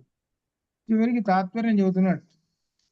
ఆ రావణాసురుణ్ణి సమిత్ర బాంధవులతోటి రామచంద్రమూర్తి హత్వా చంపివేసేసి ఏ జనకాత్మజే క్షిప్రం వెంటనే నిన్ను ప్రాప్స్యతి పొందగలడు అని చెబుతున్నాడు. ఎవరు చంపేసేది? మనుజ శార్దూల అని చెబుతున్నాడు. మనుజ శార్దూల రాఘవ. మనుజ శార్దూల అనే మాట వేశాడు. మానవ శ్రేష్ఠుడైన అని ఎందుకు మాట వేశాడంటే దేవతలు ఎవరు చంపలేరు వాడిని. ఆ విషయాన్ని గుర్తు చేస్తున్నారు. ఎవరు చంపుతారంటే మనిషే చంపాలి వాడిని. కాబట్టి ఆ మనిషి ఎవరంటే రామచంద్రమూర్తి, అందుకు గుర్తు చేస్తున్నారు. మనుజ శార్దూలేనా హత్వా చంపబడి నిన్ను తీసుకొని పోతాడు అని చెబుతాడు. కాబట్టి నువ్వు దుఃఖపడాల్సిన పని లేదు. రామచంద్రమూర్తి రావణాసురుని సమిత్ర బాంధవంతో మొత్తం అందరినీ చంపేస్తాడు. వాడి కారణంగా, రావణాసురుడి కారణంగా ఎంతో మంది చచ్చిపోయినారు. చివరికి ఒక్కళ్ళు కూడా లేదు. మండోదరి అంటుంది, ఏమైనా తల కొరువు పెట్టడానికి కూడా కొడుకు కూడా లేకుండా తీసుకున్నావు కదరా, నువ్వు ఏమీ మనిషివిరా నువ్వు. ఇద్దరు కొడుకుల్ని పొట్టలు పెట్టుకున్నావు కదా. అక్షకుమారుణ్ణేమో హనుమంతుడు చంపేశాడు చిన్న కొడుకుని, పెద్ద కొడుకునేమో లక్ష్మణ స్వామి చంపేసేసాడు, నిన్ను ఈయనే చంపేశాడు. పోనీ తమ్ముడు ఉన్నాడు కుంభకర్ణుడు, వాణ్ణి చంపేసేశారు. ఇకపోతే విభీషణుడు ఉన్నాడు, విభీషణుడు ఒక్కడు బతుకున్నాడు. విభీషణుడు మీకు ఆశ్రయమైంది, మొత్తాన్ని నాశనం చేసావు కదా. ఎందుకు నాశనం చేసావురా అని అంటే, అందం కోసం పరిగెత్తావు, ఎక్కడా లేనటువంటి అందం ఎంతమందిని పట్టుకొచ్చావురా, ఏ నాలో లేదా అందం అటు. ఇంతమందిని చూసి కాదని చెప్పి చివరికి వెంటబడి చివరికి నీ ప్రాణాలు నువ్వు తీసుకున్నావు కదా. అంతేకాదు ఎంతమంది చచ్చిపోయినారో కదా నీ కారణంగా. అనగా అర్థం ఏమిటి? అధర్మాన్ని పాటించినప్పుడు అధర్మాన్ని పాటించే వాడి పక్కన ఎంతమంది అయితే సజెస్ట్ చేస్తుంటారో వాళ్ళు కూడా పోతారు అని చెప్పి, ఇది అంత గొప్ప విశేషం. అక్కడ వస్తుంది అన్నమాట, మనకి యుద్ధకాండలో వస్తుంది. కాబట్టి రావణాసురుడిని చంపేసేసి తీసుకుని పోతాడు అని చెప్తూ 49లో సహితౌ రామ సుగ్రీవ ఉభౌ అకరుతాం తదా సమయం వాలినం హంతుం తమచ అన్వేషణం తథా. రామసుగ్రీవులు ఇరువురు పరస్పరం స్నేహపూర్వకంగా ఉన్నారు. ఆ తర్వాత రామచంద్రమూర్తి వాలిని చంపవలెనని, సుగ్రీవుడు నిన్ను అన్వేషించవలని ఇద్దరు ఒప్పందం చేసుకున్నారమ్మా. ఇది చెబుతున్నాడు మళ్ళీ తర్వాత కథ. వీళ్ళిద్దరూ ఒక ఒప్పందం చేసుకున్నారు. ఏమిటంటే, నేను వాలిని చంపుతాను, నువ్వేం చేయాలి, సీతాన్వేషణ చేయాలి అని ఇద్దరు పరస్పరం ఒక ఉడంబడికి తీసుకున్నారు వీళ్ళిద్దరు. అయితే తథతాభ్యాం కుమారాభ్యాం వీరాభ్యాం స హరీశ్వర కిష్కింధా సముపాగమ్య వాలి యుద్ధే నిపాతితః. ఈ విధంగా రావలసుడు కిష్కింధకు వచ్చాడు, వానరరాజైన వాలిని యుద్ధమును సంహరించాడు. ఈ విధంగా జరిగింది. వాలిని కాస్త చంపేసేశారు. తర్వాత తతో నిసత్య తరసా రామో వాలినం ఆహవే సర్వవృక్ష హరిసంఘానా సుగ్రీవం అకరోత్పతిం. ఆ తర్వాత వాలిని చంపేసిన తర్వాత ఆ యుద్ధంలో ఆ తర్వాత సమస్త వృక్షములకు వానరములకు అధిపతిగా సుగ్రీవుణ్ణి రాజుగా చేశాడు. ఇక్కడ వృక్షములు అనే పదం ఉంది. వృక్షములని ఎలుగుబంట్లు. వానరాలు ఒక జాతి, వృక్షాలు ఒక జాతి. ఈ వృక్షాలకి అధిపతి జాంబవంతుడు. కాబట్టి రెండు రకాలైన వానరాలు ఉన్నాయి ఈ సైన్యంలో. జాంబవంతుడు గ్రూప్ ఒకటి, సుగ్రీవుడు గ్రూప్ ఒకటి. ఇట్లా అనమాట, వృక్షములు అంటారు వీళ్ళని. అదనమాట. సరే, వీళ్ళందరికీ అధిపతిగా చేసేసాడు. ఎక్కడ ఈ భూమండలం మీద ఎక్కడ అయితే ఉన్నారో కోతులు, ఆ కోతులన్నిటికీ, అలానే భూమండలం మీద వృక్షాలు ఎక్కడైతే ఉన్నాయో వాటన్నిటికీ మొత్తానికి అధిపతి. ఎంతమంది ఉన్నారా అంటే ఒక 40-50 కోట్ల మంది ఉన్నారు. ఎక్కడెక్కడ ఉన్నారో వాళ్ళందరికీ కూడా రాజుగారు ఎవరు? సుగ్రీవుడు. రామ సుగ్రీవయో ఐక్యం దేవ్యే దేవి ఏవం సమజాయత హనుమంతం చ మాం విద్ధి తయో దూతమివాగతం. ఏ సీతాదేవి, ఈ విధంగా రామసుగ్రీవుల మైత్రి కలిగిందమ్మా, నేను వారిద్దరు పంపగా నీ వద్దకు వచ్చాను, నా పేరు హనుమా. చివరికి తన సంగతి చెప్పుకుంటూ వచ్చేసాడు. రామ సుగ్రీవయో ఐక్యం, వాళ్ళిద్దరూ ఐక్యమైనారు. ఇద్దరు గొప్ప డియరెస్ట్ ఫ్రెండ్స్ అయిపోయినారు వాళ్ళిద్దరు ఒకళ్ళకొకళ్ళు. హే దేవి ఏవం సమజాయత, ఈ విధంగా జరిగినటువంటి సంఘటన చెబుతూ ఇక తయోహు దూతం ఇహాగతం, తయోహు వాళ్ళ యొక్క దూతను, రామ సుగ్రీవుల యొక్క దూతను అహం నేను వచ్చాను, నా పేరు హనుమంతం అని ఒక చోట ఉంటుంది, కానీ హనుమంతం ఒక దీర్ఘం ఉన్నా ఏం పర్వాలేదు. హనుమంతం హనుమంతం చ మా విద్ధి, విద్ధి తెలుసుకో, నా పేరు హనుమంతం, హనుమంతుణ్ణి అని చెప్పేసి ఇది చెప్పేసేసి ఇక 53లో స్వరాజ్యం ప్రాప్య సుగ్రీవ సమానీయ హరీశ్వరాన్ త్వదర్థం ప్రేషయామాస దిశో దశ మహాబలాన్. సుగ్రీవుడు వానరాజ్యములు పొంది మహాబలవంతుల వానర వీరులను నలుమూలలకు పంపించేశారు నిన్ను అన్వేషించడానికి అని చెబుతూ ఇక్కడ ఆదిష్ట వానరేంద్రేణ సుగ్రీవేణ మహౌజస అగ్నిరాజ ప్రతీకాశా సర్వత ప్రసితామహీం. ఆ మహాపరాక్రమంతుడు వానరరాజు సుగ్రీవుడు ఆజ్ఞాపించక మహాపర్వతం వంటి వానర వీరులు నిన్ను అన్వేషించుటకు భూమిపై నలు చెరగులా వెళ్ళారు, 4 దిక్కులా వెళ్ళారు. తతస్థే మార్గమాణా వై సుగ్రీవ వచనాతురా చరంతి వసుధాం కృష్ణ వయమన్యే చ వానరాః. ఇంకా ఈ విధంగా వానరులు ఆ దిక్కులకు వెళ్తుంటుంటే సుగ్రీవాజ్ఞ నెరవేర్చుటకే తొందరపడుతూ భూమి అంతా వెతుకుతూ ఉన్నారు. అయితే ఇక్కడ 56లో అసలు విషయాన్ని చెబుతున్నాడు. అంగదో నామ లక్ష్మీవాన్ వాలిసూను మహాబల ప్రసిద్ధ కవిశార్దూల త్రిభాగబల సంవృత. అంగదుడు ఉన్నాడు. అంగదుడు వాలి యొక్క కుమారుడు. ఆయన అంగదుడు అనేటువంటి వానర వీరుడు. కపి సైన్యంలో 3వ వంతు సైన్యంతో అన్వేషణం. 3వ వంతు సైన్యము అంటే 33 కోట్ల మంది. ఇంతమంది సైన్యంతో ఈ దక్షిణ దిక్కుకి బయలుదేరాడు. దానికి ఎవరు నాయకుడు? అంగదుడు. బాగా గుర్తుపెట్టుకోవాలి, హనుమంతుడు కాదు. దక్షిణ దిక్కుకు అధిపతి ఎవరు? అంగదుడు. అంగదుడు నాయకుడు, మిగిలిన వాళ్ళందరూ సహాయం చేసేటువంటి వాళ్ళు. తేషాన్నో విప్రణస్థాన విపుణస్థాన వింధ్యే పర్వత సత్తమే ప్రశంసోక పరీతాన అహోరాత్ర గణాగతా. అంగదుడి నాయకత్వంలో మేమందరం కూడా వింధ్య పర్వత ప్రాంతం నుండి అన్వేషిస్తూ అక్కడి నుంచి వస్తున్నాం. దారి తప్పి మిక్కిలి శోకచిత్తులమే అహోరాత్రులు కాలం గడిపాం.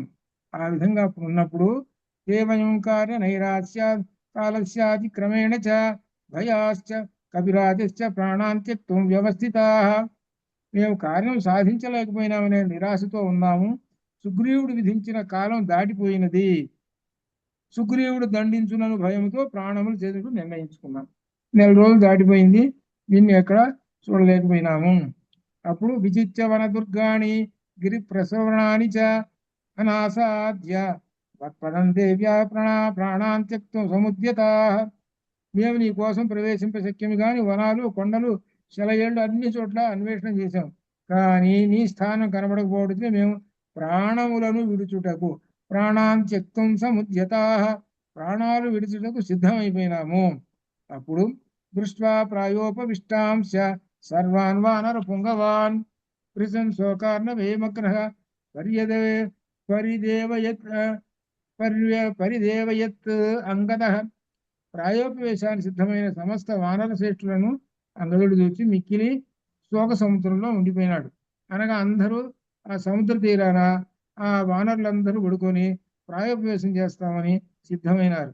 ఆ సందర్భంలో అంగదుడు కూడా దుఃఖిస్తూ ఉన్నాడు. అప్పుడు కవనాశంచ వైదేహి వాలినశ్చ వధం తథా ప్రాయోపవేశ భస్మాకం మరణంచ జటాయుష. తవ నాశం, నాశం అంటే అదృశ్యం అని అర్థం. ఇక్కడ అంతేగాని నష్టం అని కాదు అర్థం. తవ నాశంచ వైదేహి వాలినశ్చ వధం తథా. ఇక్కడ వాలివధ, అంగదులకు తన తండ్రి వాలివధ, మా ప్రాయోపవేశము, జటాయు మరణము, ఇవన్నీ కూడా అంగదుడిని బాధ పెట్టినాయి. ఇవన్నీ కూడా మరణాలు అయినాయి కదా అని ఏడుస్తూ కూర్చున్నాడు.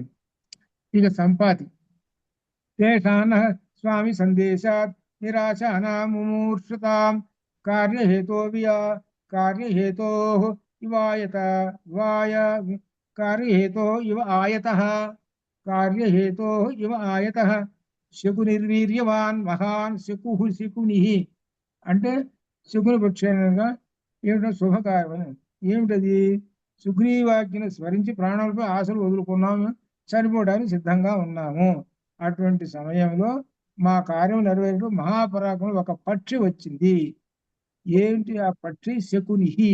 శకుని అనే మాటకు అర్థం పక్షి అని అర్థం. ఆ పక్షి వీర్యవాన్ మహావాన్ అని అర్థం. ఎవరు ఆ పక్షి అంటే సంపాతి. ఆ సంపాతి వచ్చింది. గృధ్రరాజస్య సోదర్య సంపాతిర్నామ గృధ్రరాట్ శ్రుత్వా భ్రాతృవధం కోపాదితం వచనం అబ్రవీతు. ఆ పక్షిరాజు జటాయు సోదరుడే సంపాతిని పక్షిరాజు తన సోదరుడైన జటాయువు వధను గుర్చి విని కోపంతో పలికాడు. అక్కడ కిష్కింధకాండలో ఉన్న విషయం అంతా సంక్షిప్తం చేసి చెబుతున్నాడు అనమాట. అక్కడ జటాయువు సంగతి, పోయిన సంగతి, సంపాతికి రెక్కలు రావటం, ఇదంతా కథ. ఇదనమాట ఇది. యావీయాన్కేన మే భ్రాత హతః క్వచ నిపాతితః ఏతదాఖ్యాతుమిచ్ఛామి భవద్భిః వానరోత్తమాః. ఏ వానరోత్తములారా, చిన్నవాడైన నా సోదరుడు జటాయువుని ఎవరు ఎక్కడ చంపి పడవేశారో చెప్పండి, మీ వలన వినవలన కోరుతున్నానని అడిగాడు ఆ సంపాతి. అడిగినప్పుడు అంగదో అగధయత్తస్య జనస్థానే మహద్వధం రక్షసా భీమరూపేణ త్వాముద్దిశ్య యథాతథం. అప్పుడు అంగదుడు చెప్పాడనమాట, జనస్థానంలో ఆ భయంకర రాక్షసుడు జటాయుని నీ నిమిత్తముగా నిన్ను తీసుకుని పోతుంటే జటాయు అడ్డం వచ్చాడు. అప్పుడు జటాయుని రెక్కలు వధించేశాడు రావణాసురుడు అని గుర్తు చెప్తున్నాడు. ఆ సంగతి అంతా ఆమెకు తెలుసు కదా, అప్పుడు జరిగినటువంటి విషయం అది. జటాయుషోవధం శ్రుత్వా దుఃఖితస్సో అరుణాత్మజః త్వాం శిశంచ వరారోహే వసంతి రావణాలయే. ఏ సీత, అరుణాత్మజుడైనటువంటి జటాయువు వధను సంపాతి అరుణాత్మజుడు అనే మాట వేశాడు. అరుణ ఉన్నాడు కదా, సూర్యుని యొక్క రథసారథి అరుణుడు, ఆయన యొక్క సంతానం వీళ్ళు. అరుణాత్మజుడైన జటాయువు వధను సంపాతి విని మిక్కిలి దుఃఖించి నీవు రావణ భవనంలో ఉన్నట్లుగా తెలుసుకున్నాము ఆయన చెప్పాడు. ఎవరు? సంపాతి చెప్పాడు. రావణ భవనంలో నువ్వు ఉన్నట్టు చెప్పాడు. ఇప్పుడు ఏం చేసాం ఆ తర్వాత? తస్య తద్వచనం శ్రుత్వా సంపాతే ప్రీతివర్ధనం అంగద ప్రముఖ స్థూర్ణం తత సంప్రస్థిత వయం. సంపాతి చెప్పిన సంతోషదాయకమైన మాటలన్నీ విని అంగదాది వానర వీరులతో మేము వెంటనే నీ దర్శనం కొరకు బయలుదేరాం. ఇక ఎప్పుడైతే తెలిసిందో బయలుదేరాము. వింధ్యాదుద్ధాయ సంప్రాప్త సాగరస్యాంతముత్తరం త్వద్దర్శన కృతోత్సాహ వృష్టా తుష్టా ప్లవంగమాహ. వానరులందరూ నీ దర్శనం కొరకు ఆనందించి తృష్టిని పొందిన వారే వింధ్య పర్వతము నుండి ప్రయాణమై సముద్రం యొక్క ఉత్తర దిక్కుకు చేరారు చెబుతున్నాడు. ఇట్లా ఇది సముద్రం యొక్క ఉత్తర దిక్కు. ఇంకా మీకు అర్థమైందా? వీళ్ళు ఎక్కడున్నారు ఇప్పుడు? ఆంజనేయ స్వామి దక్షిణ దిక్కులో ఉన్నాడు, అవతల ఉన్నాడు. అవతల ఉన్న వాడికి యువతల ఏముందో ఉత్తర దిక్కు అవుతుంది. అది అర్థం. అది అవతల దిక్కు. అట్లా ఈ విధంగా సముద్ర తీరంలో ఉన్నటువంటి ఇక్కడ చేరారు అని చెబుతూ అంగద ప్రముఖ సర్వే వేలోపాంతముపస్థితా చింతాంజగ్ముః పునఃభీతా త్వద్దర్శన సముత్సుకా. అంగదాది ప్రముఖ వానర వీరులందరూ కూడా నిన్ను దర్శించాలని ఉత్సాహంతో సముద్ర తీరానికి వచ్చారు. సముద్రం చూసి భయపడి మరలా దుఃఖాన్ని పొందారు. అథాహం హరి సైన్యస్య సాగరం ప్రేక్ష పీడిత న్యవధూయ భయం తీవ్రం యోజనానాం శతం పృతః. తర్వాత నేను వానర సైన్యమును సాగరమును చూసి తీవ్రముగా కలిగిన భయమును జిగులను పోగొట్టి ఇప్పుడు తాను చెబుతున్నాను 100 యోజనములు లంఘించి వచ్చాను. వాళ్ళందరూ దుఃఖంతో ఉన్నారు. నేను వాళ్ళ భయాన్ని పోగొట్టి 100 యోజనములున్న 800 మైళ్ళ దూరం ఉన్నటువంటి ఈ లంకలోకి వచ్చేసాను సముద్రం దాటి. లంకా చాపి మయా రాత్రౌ ప్రవిష్ట రాక్షసాకుల రావణశ్చ మయా దృష్ట పంచశోక పరిప్లుత. రాక్షసులతో నిండిన ఈ లంకను నేను రాత్రి సమయంలో ప్రవేశించాను. రావణుని మరియు శోకంతో నిండిన నిన్ను చూశాను. రావణాసురుని చూశాను రాత్రిపూట. దుఃఖంతో ఉన్న నిన్ను చూశాను. రాక్షసులందరినీ కూడా అంతా చూశాను నేను. ఏతత్తే సర్వమాఖ్యాతం యథావృత్తం అనిందితే అభిభాషస్వ మా దేవి దూతో దాశరథేహం. ఇక్కడ చెబుతున్నాడండి, నేను రాముని యొక్క దూతనని తానే చెప్తున్నాను. అహం దాశరథేహే దూతం. నేను దాశరథి యొక్క రాముని యొక్క దూతను. నాతో ఏ దేవి అభిభాషస్వ మాట్లాడుము. యథావృత్తం ఉన్నటువంటి ఈ చరిత్ర అంతా చెప్పాను. ఏతత్ తే ఇదంతా తే నీకు సర్వం సమస్తము ఆఖ్యాతం చెప్పబడినది. మొత్తం కథ అంతా చెప్పేశామమ్మా. సంక్షిప్తంగా మొత్తం ఇప్పుడు జరిగిందంతా చెప్పేశాను. నేను రాముని యొక్క దూతను అని చెప్పాడు. కాబట్టి నాతో మాట్లాడు అని అంటూ ఇంకా ఆయన ఇంకా మొదలు పెడుతున్నాడు. తం మాం రామకృతోద్యోగం తన్నిమిత్తమిహాగతం సుగ్రీవ సచితం దేవి బుద్ధ్యస్వ పవనాత్మజం. సీతాదేవి రామకార్యార్థమై నిన్ను దర్శించు నిమిత్తమై నేను ఇచ్చటికి వచ్చాను. నేను వానరరాజుకు సుగ్రీవుని మంత్రిని, వాయుదేవుని కుమారుడను. తం మాం రామకృతోద్యోగం తన్నిమిత్తమిహాగతం సుగ్రీవ సచివం దేవి బుద్ధ్యస్వ పవనాత్మజం అని చెప్పాడు. కుశలీతవ కాకుస్థః సర్వశస్త్రభృతాంబరః పురోరారాధనే యుక్తో లక్ష్మణస్య సులక్షణః. రాముడు కుశలంగా ఉన్నాడు అని చెబుతున్నాడు. తస్య వీర్యవతో దేవి భర్తు తవ హితేరతః అహమేకస్తు సంప్రాప్త సుగ్రీవ వచనాదిహ. నేను ఒక్కడనే ఆ సుగ్రీవుని వచనానుసారం వచ్చేసేసాను అని చెబుతున్నాడు. ఇక్కడికి వచ్చాను. మయేయ మయా ఇయం అసహాయేన చరతా కామరూపిణ దక్షిణాది గనుక్రాంత తన్మార్గ విజయేషిణ. కామరూపుడైన నేను ఎవరి సహాయం లేకుండా నేను కామరూపుణిని, కామరూపం ధరించినట్లు నాకు నేను ఎవరి సహాయం లేకుండా నిన్ను అన్వేషించిన నిమిత్తం ఈ దక్షిణ దిక్కునకు వచ్చాను. దక్షిణ దిక్కుకి వచ్చాను. దిక్కుకి నాకు కామరూపం ఉన్నది అని చెప్తాను. ఈ కామరూపం ఉన్నది కనుకనే ఎవరికి కనబడకుండా నా ఇష్టం వచ్చిన రూపాన్ని వండుకొని ఇల్లు బిల్లంత రూపం, పెద్ద రూపం, బ్రహ్మచారి వేషం అనేక రూపాలు వేసేసుకుంటూ ఉంటుంటాను అని చెబుతున్నాడు. దిష్ట్యా అంటే అదృష్టం. దిష్ట్యాహి మమ నా వ్యర్థం దేవి సాగర లంఘనం ప్రాప్స్యామి అహం ఇదం దిష్ట్యా త్వద్దర్శన కృతం యశః. నిన్ను దర్శించడం అనేటువంటి నాకు అదృష్టము. సాగర లంఘనం చేసినందుకు నిన్ను నేను దర్శించాను, ఇది నా యొక్క అదృష్టము అని చెబుతున్నాడు. త్వద్దర్శన కృతం యశః. నిన్ను దర్శించినటువంటి వలన ఆ అదృష్టం కీర్తి అనేది నాకు మిగిలి ఉంటుంది. సీతాదేవి దర్శనం చేసుకున్నటువంటి మహానుభావుడు ఎవరు అనగా హనుమ. సీతాదేవి దర్శనము అనగా లలితా పరమేశ్వరి దర్శనము చేసుకున్నటువంటి వాళ్ళు ఎవరు? మొట్టమొదట శ్రీమాన్ హనుమాన్. ఇక్కడ ఎలా దర్శనం చేసుకున్నాడంటే లలితని ఇక్కడ కలుపుకోవాలి. లలితలో ఏ విధంగా అయితే షట్చక్ర భేదం చేసి అమ్మవారి దర్శనం చేసుకున్నాడో ఒక యోగి, అట్లా దర్శనం చేసుకున్నానని అర్థం అవుతుంది. అది రాఘవశ్చ మహావీర్య క్షిప్రం త్వామభిపత్స్యతే సమిత్ర బాంధవం హత్వా రావణం రాక్షసాధిపం. మహావీర్య రాఘవ, రాఘవుడు గొప్ప వీరుడు. క్షిప్రం వెంటనే, త్వాం అభిపత్స్యతే త్వాం నిన్ను పొందును. అభిపత్స్యతే అంటే నిన్ను పొందేసేస్తాడు. సమిత్ర బాంధవం హత్వా ఎలా అనంటే రావణం రాక్షసాధిపం సమిత్ర బాంధవం హత్వా క్షిప్రం త్వాం అభిపత్స్యతే.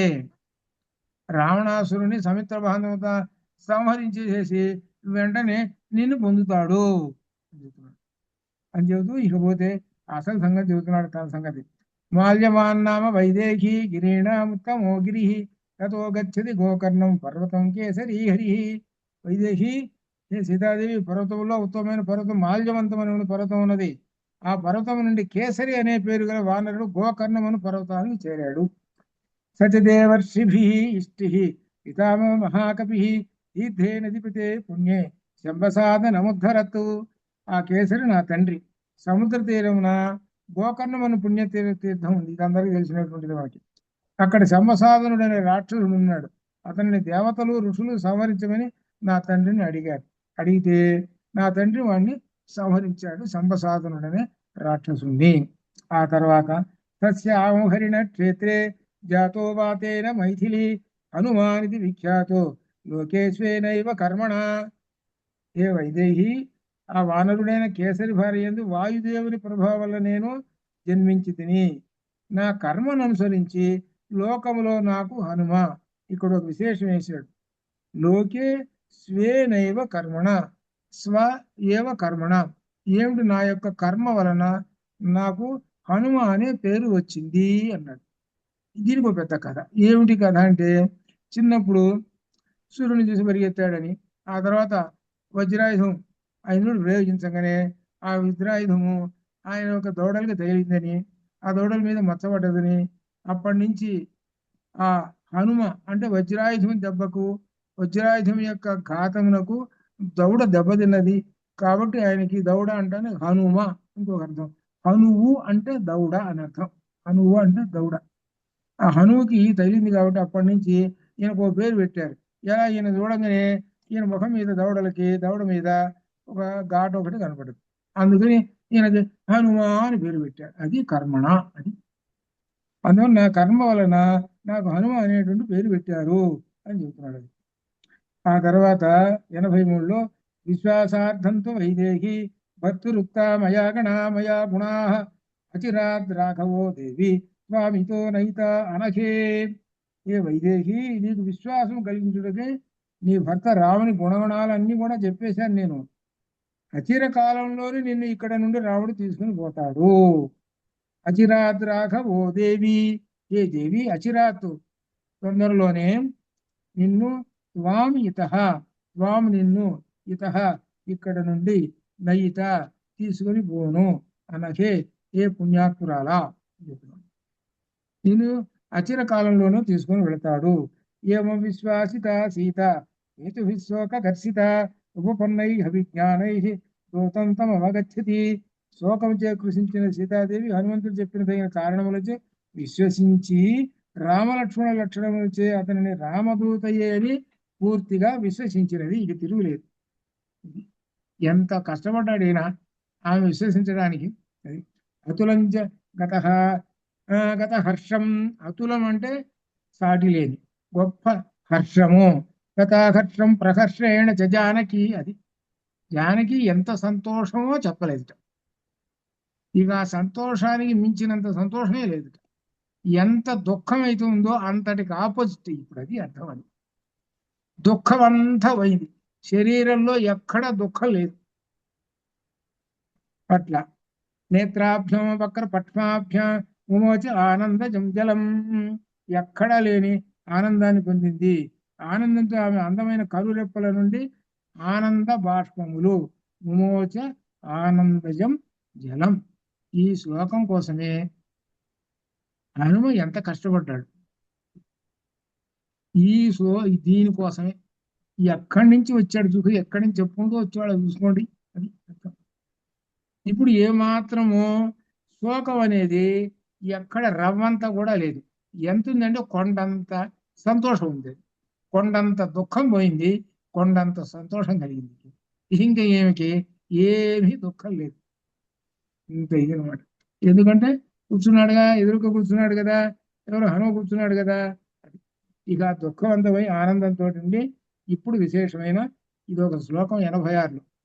చారు తద్వదనం తస్యాహ తామర శుక్లాయతే క్షణం అశోభత విశాలాక్ష్య రాహుముక్త ఇవోడు రాట్. చంద్రుణ్ణి వదిలేసిన రాహు వదిలి ఎలా అయితే చంద్రకిరణాలు ఏ విధంగా బాగా ప్రకాశిస్తుంటాయో అలానే ఆమె యొక్క ముఖము ఇప్పుడు అలా ఉంది. ఇప్పుడు దాకా రాహు పెట్టాడు, ఇప్పుడు రాహు వదిలేశాడు. ఇప్పుడు ఏమిటనమాట, చంద్రుడు బాగా ప్రకాశిస్తూ ఉన్నాడు, రాహు వదిలేసేసాడు. ఇక్కడ ఒక విశేషం ఉంది, మరలా ఇక్కడ విశేషం చెబుతున్నా. చారు తద్వదనం తస్యాహ తామర శుక్లాయతే క్షణం అశోభత విశాలాక్ష్య రాహుముక్త ఇవోడు రాట్. చంద్రుడిని రాహు వదిలేసేసాడు కాబట్టి చంద్రుడు సుఖంగా హాయిగా కాంతివంతంగా అందరికీ మేలు చేస్తూ ఉన్నాడు. రాహు వదిలేసేసాడు. ఇప్పుడు రామ అని అర్థం ఏంటి, సీతాదేవిని పట్టినటువంటి రాహు బయటికి పోయినాడు. ఎవరి కారణంగా బయటికి పోయినాడు? రాహు ఎవరి కారణంగా వదిలేశాడు? రాహుకి భయపడ్డాడు. రాహు అంటే అర్థం ఏంటి తెలిసిన, హనుమంతుణ్ణి పట్టుకున్నటువంటి వాళ్ళకి రాహు పరిగెత్తుతాడు, బయటికి పోతాడని అర్థం. అది అందుకనే ఏం చేస్తారంటే హనుమ అంటే రాహుకి సత్య భయం. రాహు అన్న శని అన్న వీళ్ళిద్దరికి ఈక్వలే. హనువత్ ఏమిటి శనివత్తు రాహువు అని కూడా చెబుతుంటారు. శని ఎట్లనో రాహు కూడా అంతేనంటే. అందుకని హనుమని రాహువుకి ఇష్టమైనవి ఏమిటి అంటే మినుములట. మనకి నవధాన్యాల్లో చెబుతుంటారే మినువులు. అందుకని ఈ మినువుల్ని బాగా మర్దం చేస్తున్నావు అంటే బాగా రాహువుని మర్దం చేస్తున్నావు. మర్దం చేసి చేసి నిన్ను మింగేస్తావు రా అని అర్థం. నిన్ను ఎట్లా మింగేస్తామో తెలిసిన గారెల రూపంలో మింగేస్తాం. ఇది అర్థం.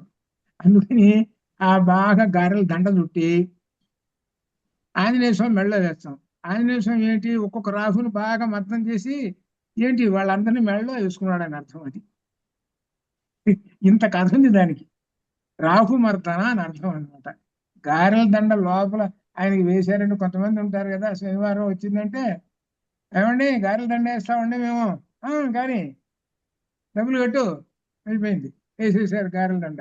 బాగానే ఉంది లక్షణంగా. సులువుగా ఉన్నాయి బాగానే. ఎందుకు వేసావు రా గారెల దండ? అందరు వేస్తున్నారు నేనే వేసాను. అది ఇక్కడ ఏంటి రాహు యొక్క ఆ విశేషమైనటువంటి ఆ బలం ఉంది చూశారు, శక్తి మన మీద ప్రయోగించకుండా రాహు ప్రయోగించాడంటే వాడు ఏం చేస్తాడంటే వాడి దగ్గర రకరకాల పనులు ఉన్నాయి. వాడి దగ్గర రాహు దగ్గర ఏమిటి మనల్ని జడగొట్టడానికి అప్పులు చేయించుతాడు. ఒకటి బాగా గుర్తుపెట్టుకోండి. చేయించాడా అప్పులు, తీర్చుతాడా, తీర్చడు. వాడు తీర్చకపోయేసరి అదో గోల. మళ్ళీ మళ్ళీ అదో గోల. ఇదన్నీ గోల అయిపోయిందా తర్వాత ఎక్కడన్నా చిన్న దొంగతనం చేస్తే బాగుంటుంది అని అంటే దొంగతనం చేయిస్తాడు వీడే. ఇదంతా అయిపోయిందా సరే ఊరుకున్నారా అని అంటే ఎక్కడన్నా కాస్త అబద్ధం ఆడితే పర్వాలేదు 4 డబ్బులు వస్తే అబద్ధాలు ఆడిస్తాడు వీడు. ఇట్లా చేస్తాడు.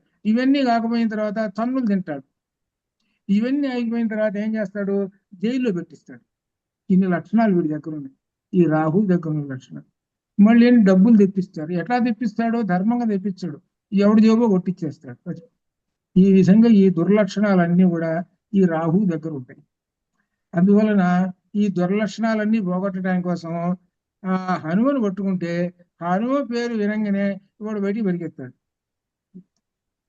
అది దీని అర్థం. అది కాబట్టి ఇక్కడ ఉదాహరణకి సీతాదేవి యొక్క భయము దుఃఖము రెంటిని కూడా పోగొట్టినటువంటి మహానుభావుడు శ్రీమాన్ హనుమాన్. అది అందుకోసమని ఇక్కడ ఒక అలంకారం వేసి ఒక విశేషమైన అర్థం చెబుతూ చెప్తున్నాడు. రాహుముక్త యువోడు రాట్.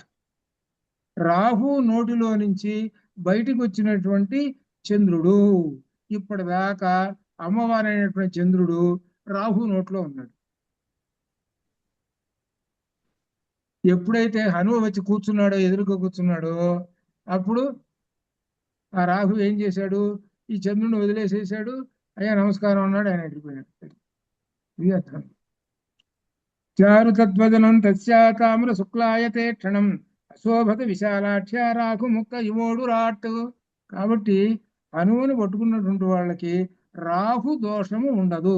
ఒకవేళ వాళ్ళ జాతకంలో ఉన్నా లేకపోయినా ఏమైనా సరే ఒకటి మాత్రం గుర్తుపెట్టుకోవాలి. ఎంతటి గొప్పవాడైనా సరే, లక్షాధికారి అనుకో ఎవడన్నా సరే, ఎంతటి పదవి ఉన్నా సరే రాహు మాత్రం పట్టి తీరతాడు. ఎప్పుడు పడతాడో ఏమిటో సంగతి వాడు పట్టిన తర్వాత అప్పుడు అర్థం అవుతుంది. వాడు ముందు చెప్పడు. వాడు ముందు చెప్పడు నేను పడుతున్నానని వాడు చెప్పడు.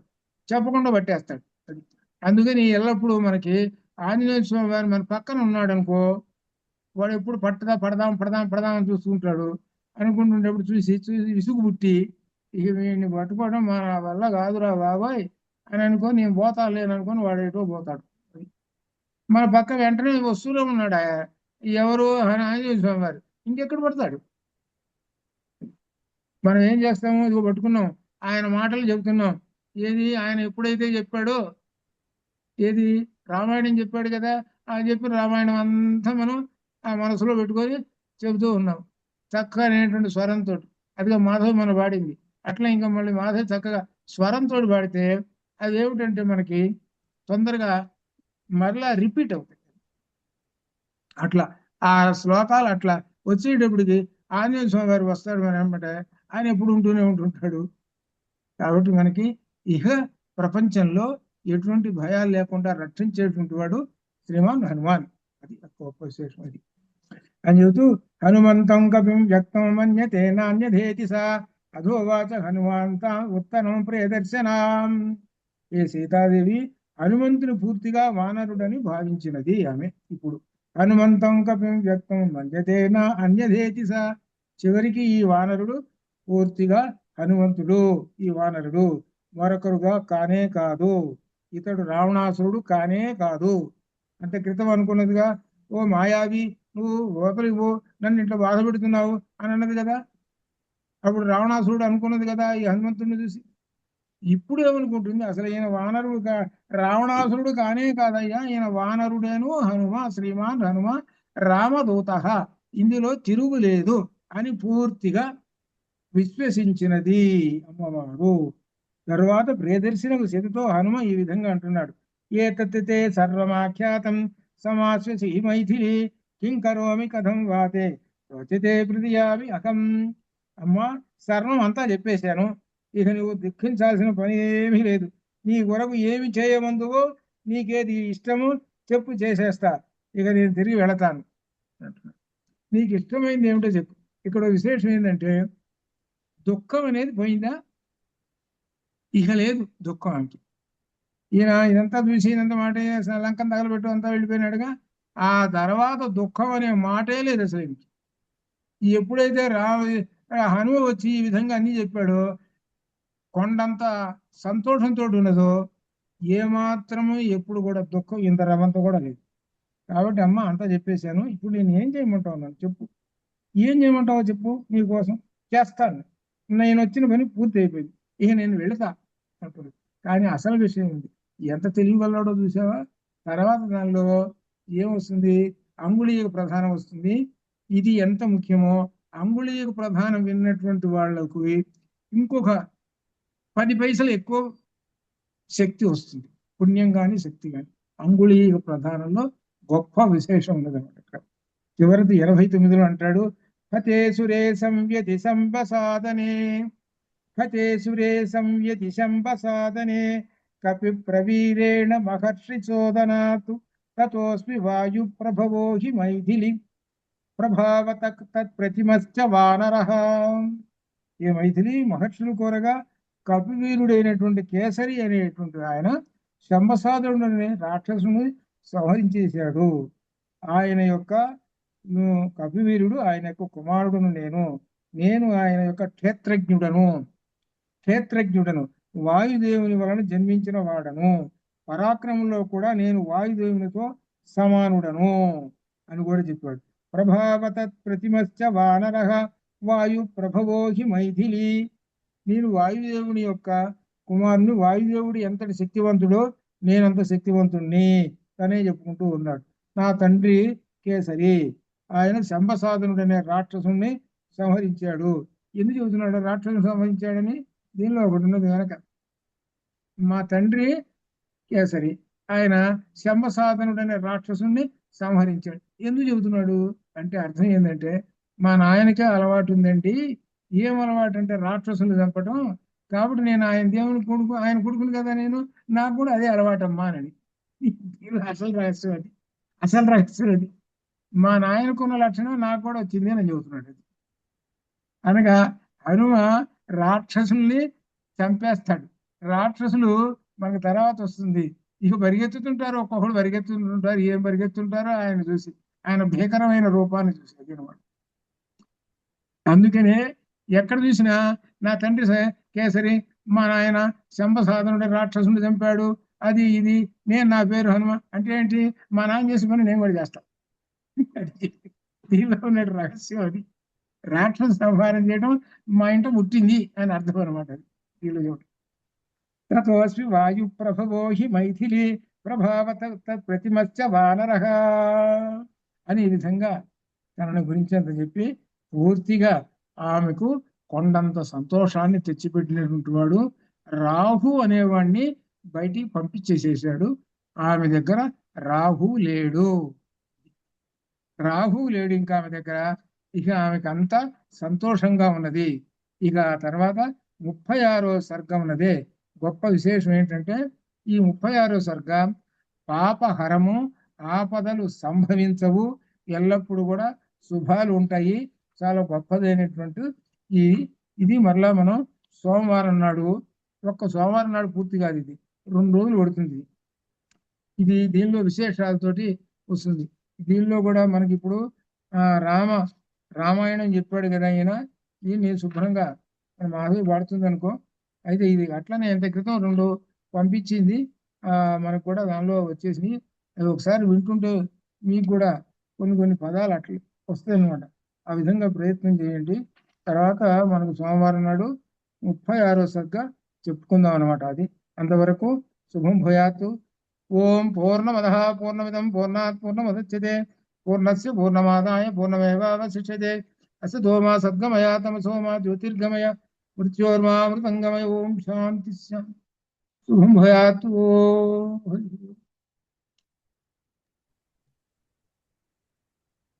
ధన్యవాదాలు గురుగారు, ధన్యవాదాలు. మంచిదా, ధన్యవాదాలు గురువు గారు. ధన్యవాదాలు. ఉంటాను గురు. అట్లనే మరలా సోమవారం. అది సరే గురు. ధన్యవాదములు గురువు గారు. ధన్యవాదాలు గురుగారు. మాధవి వచ్చింది అట్లా. అలాగే అలాగే శుభం భూయాత్. ధన్యవాదాలు గురుగారు. అలాగే రికార్డ్ స్టాప్ చేయించండి. మీరు స్టాప్ చేయండి. మీరు చేస్తారా? మీ దగ్గరే ఉందనుకుంటా హోస్ట్. ఎక్కడుందో మరి నాకు సరే మీ దగ్గర ఉన్నదా మరి అది?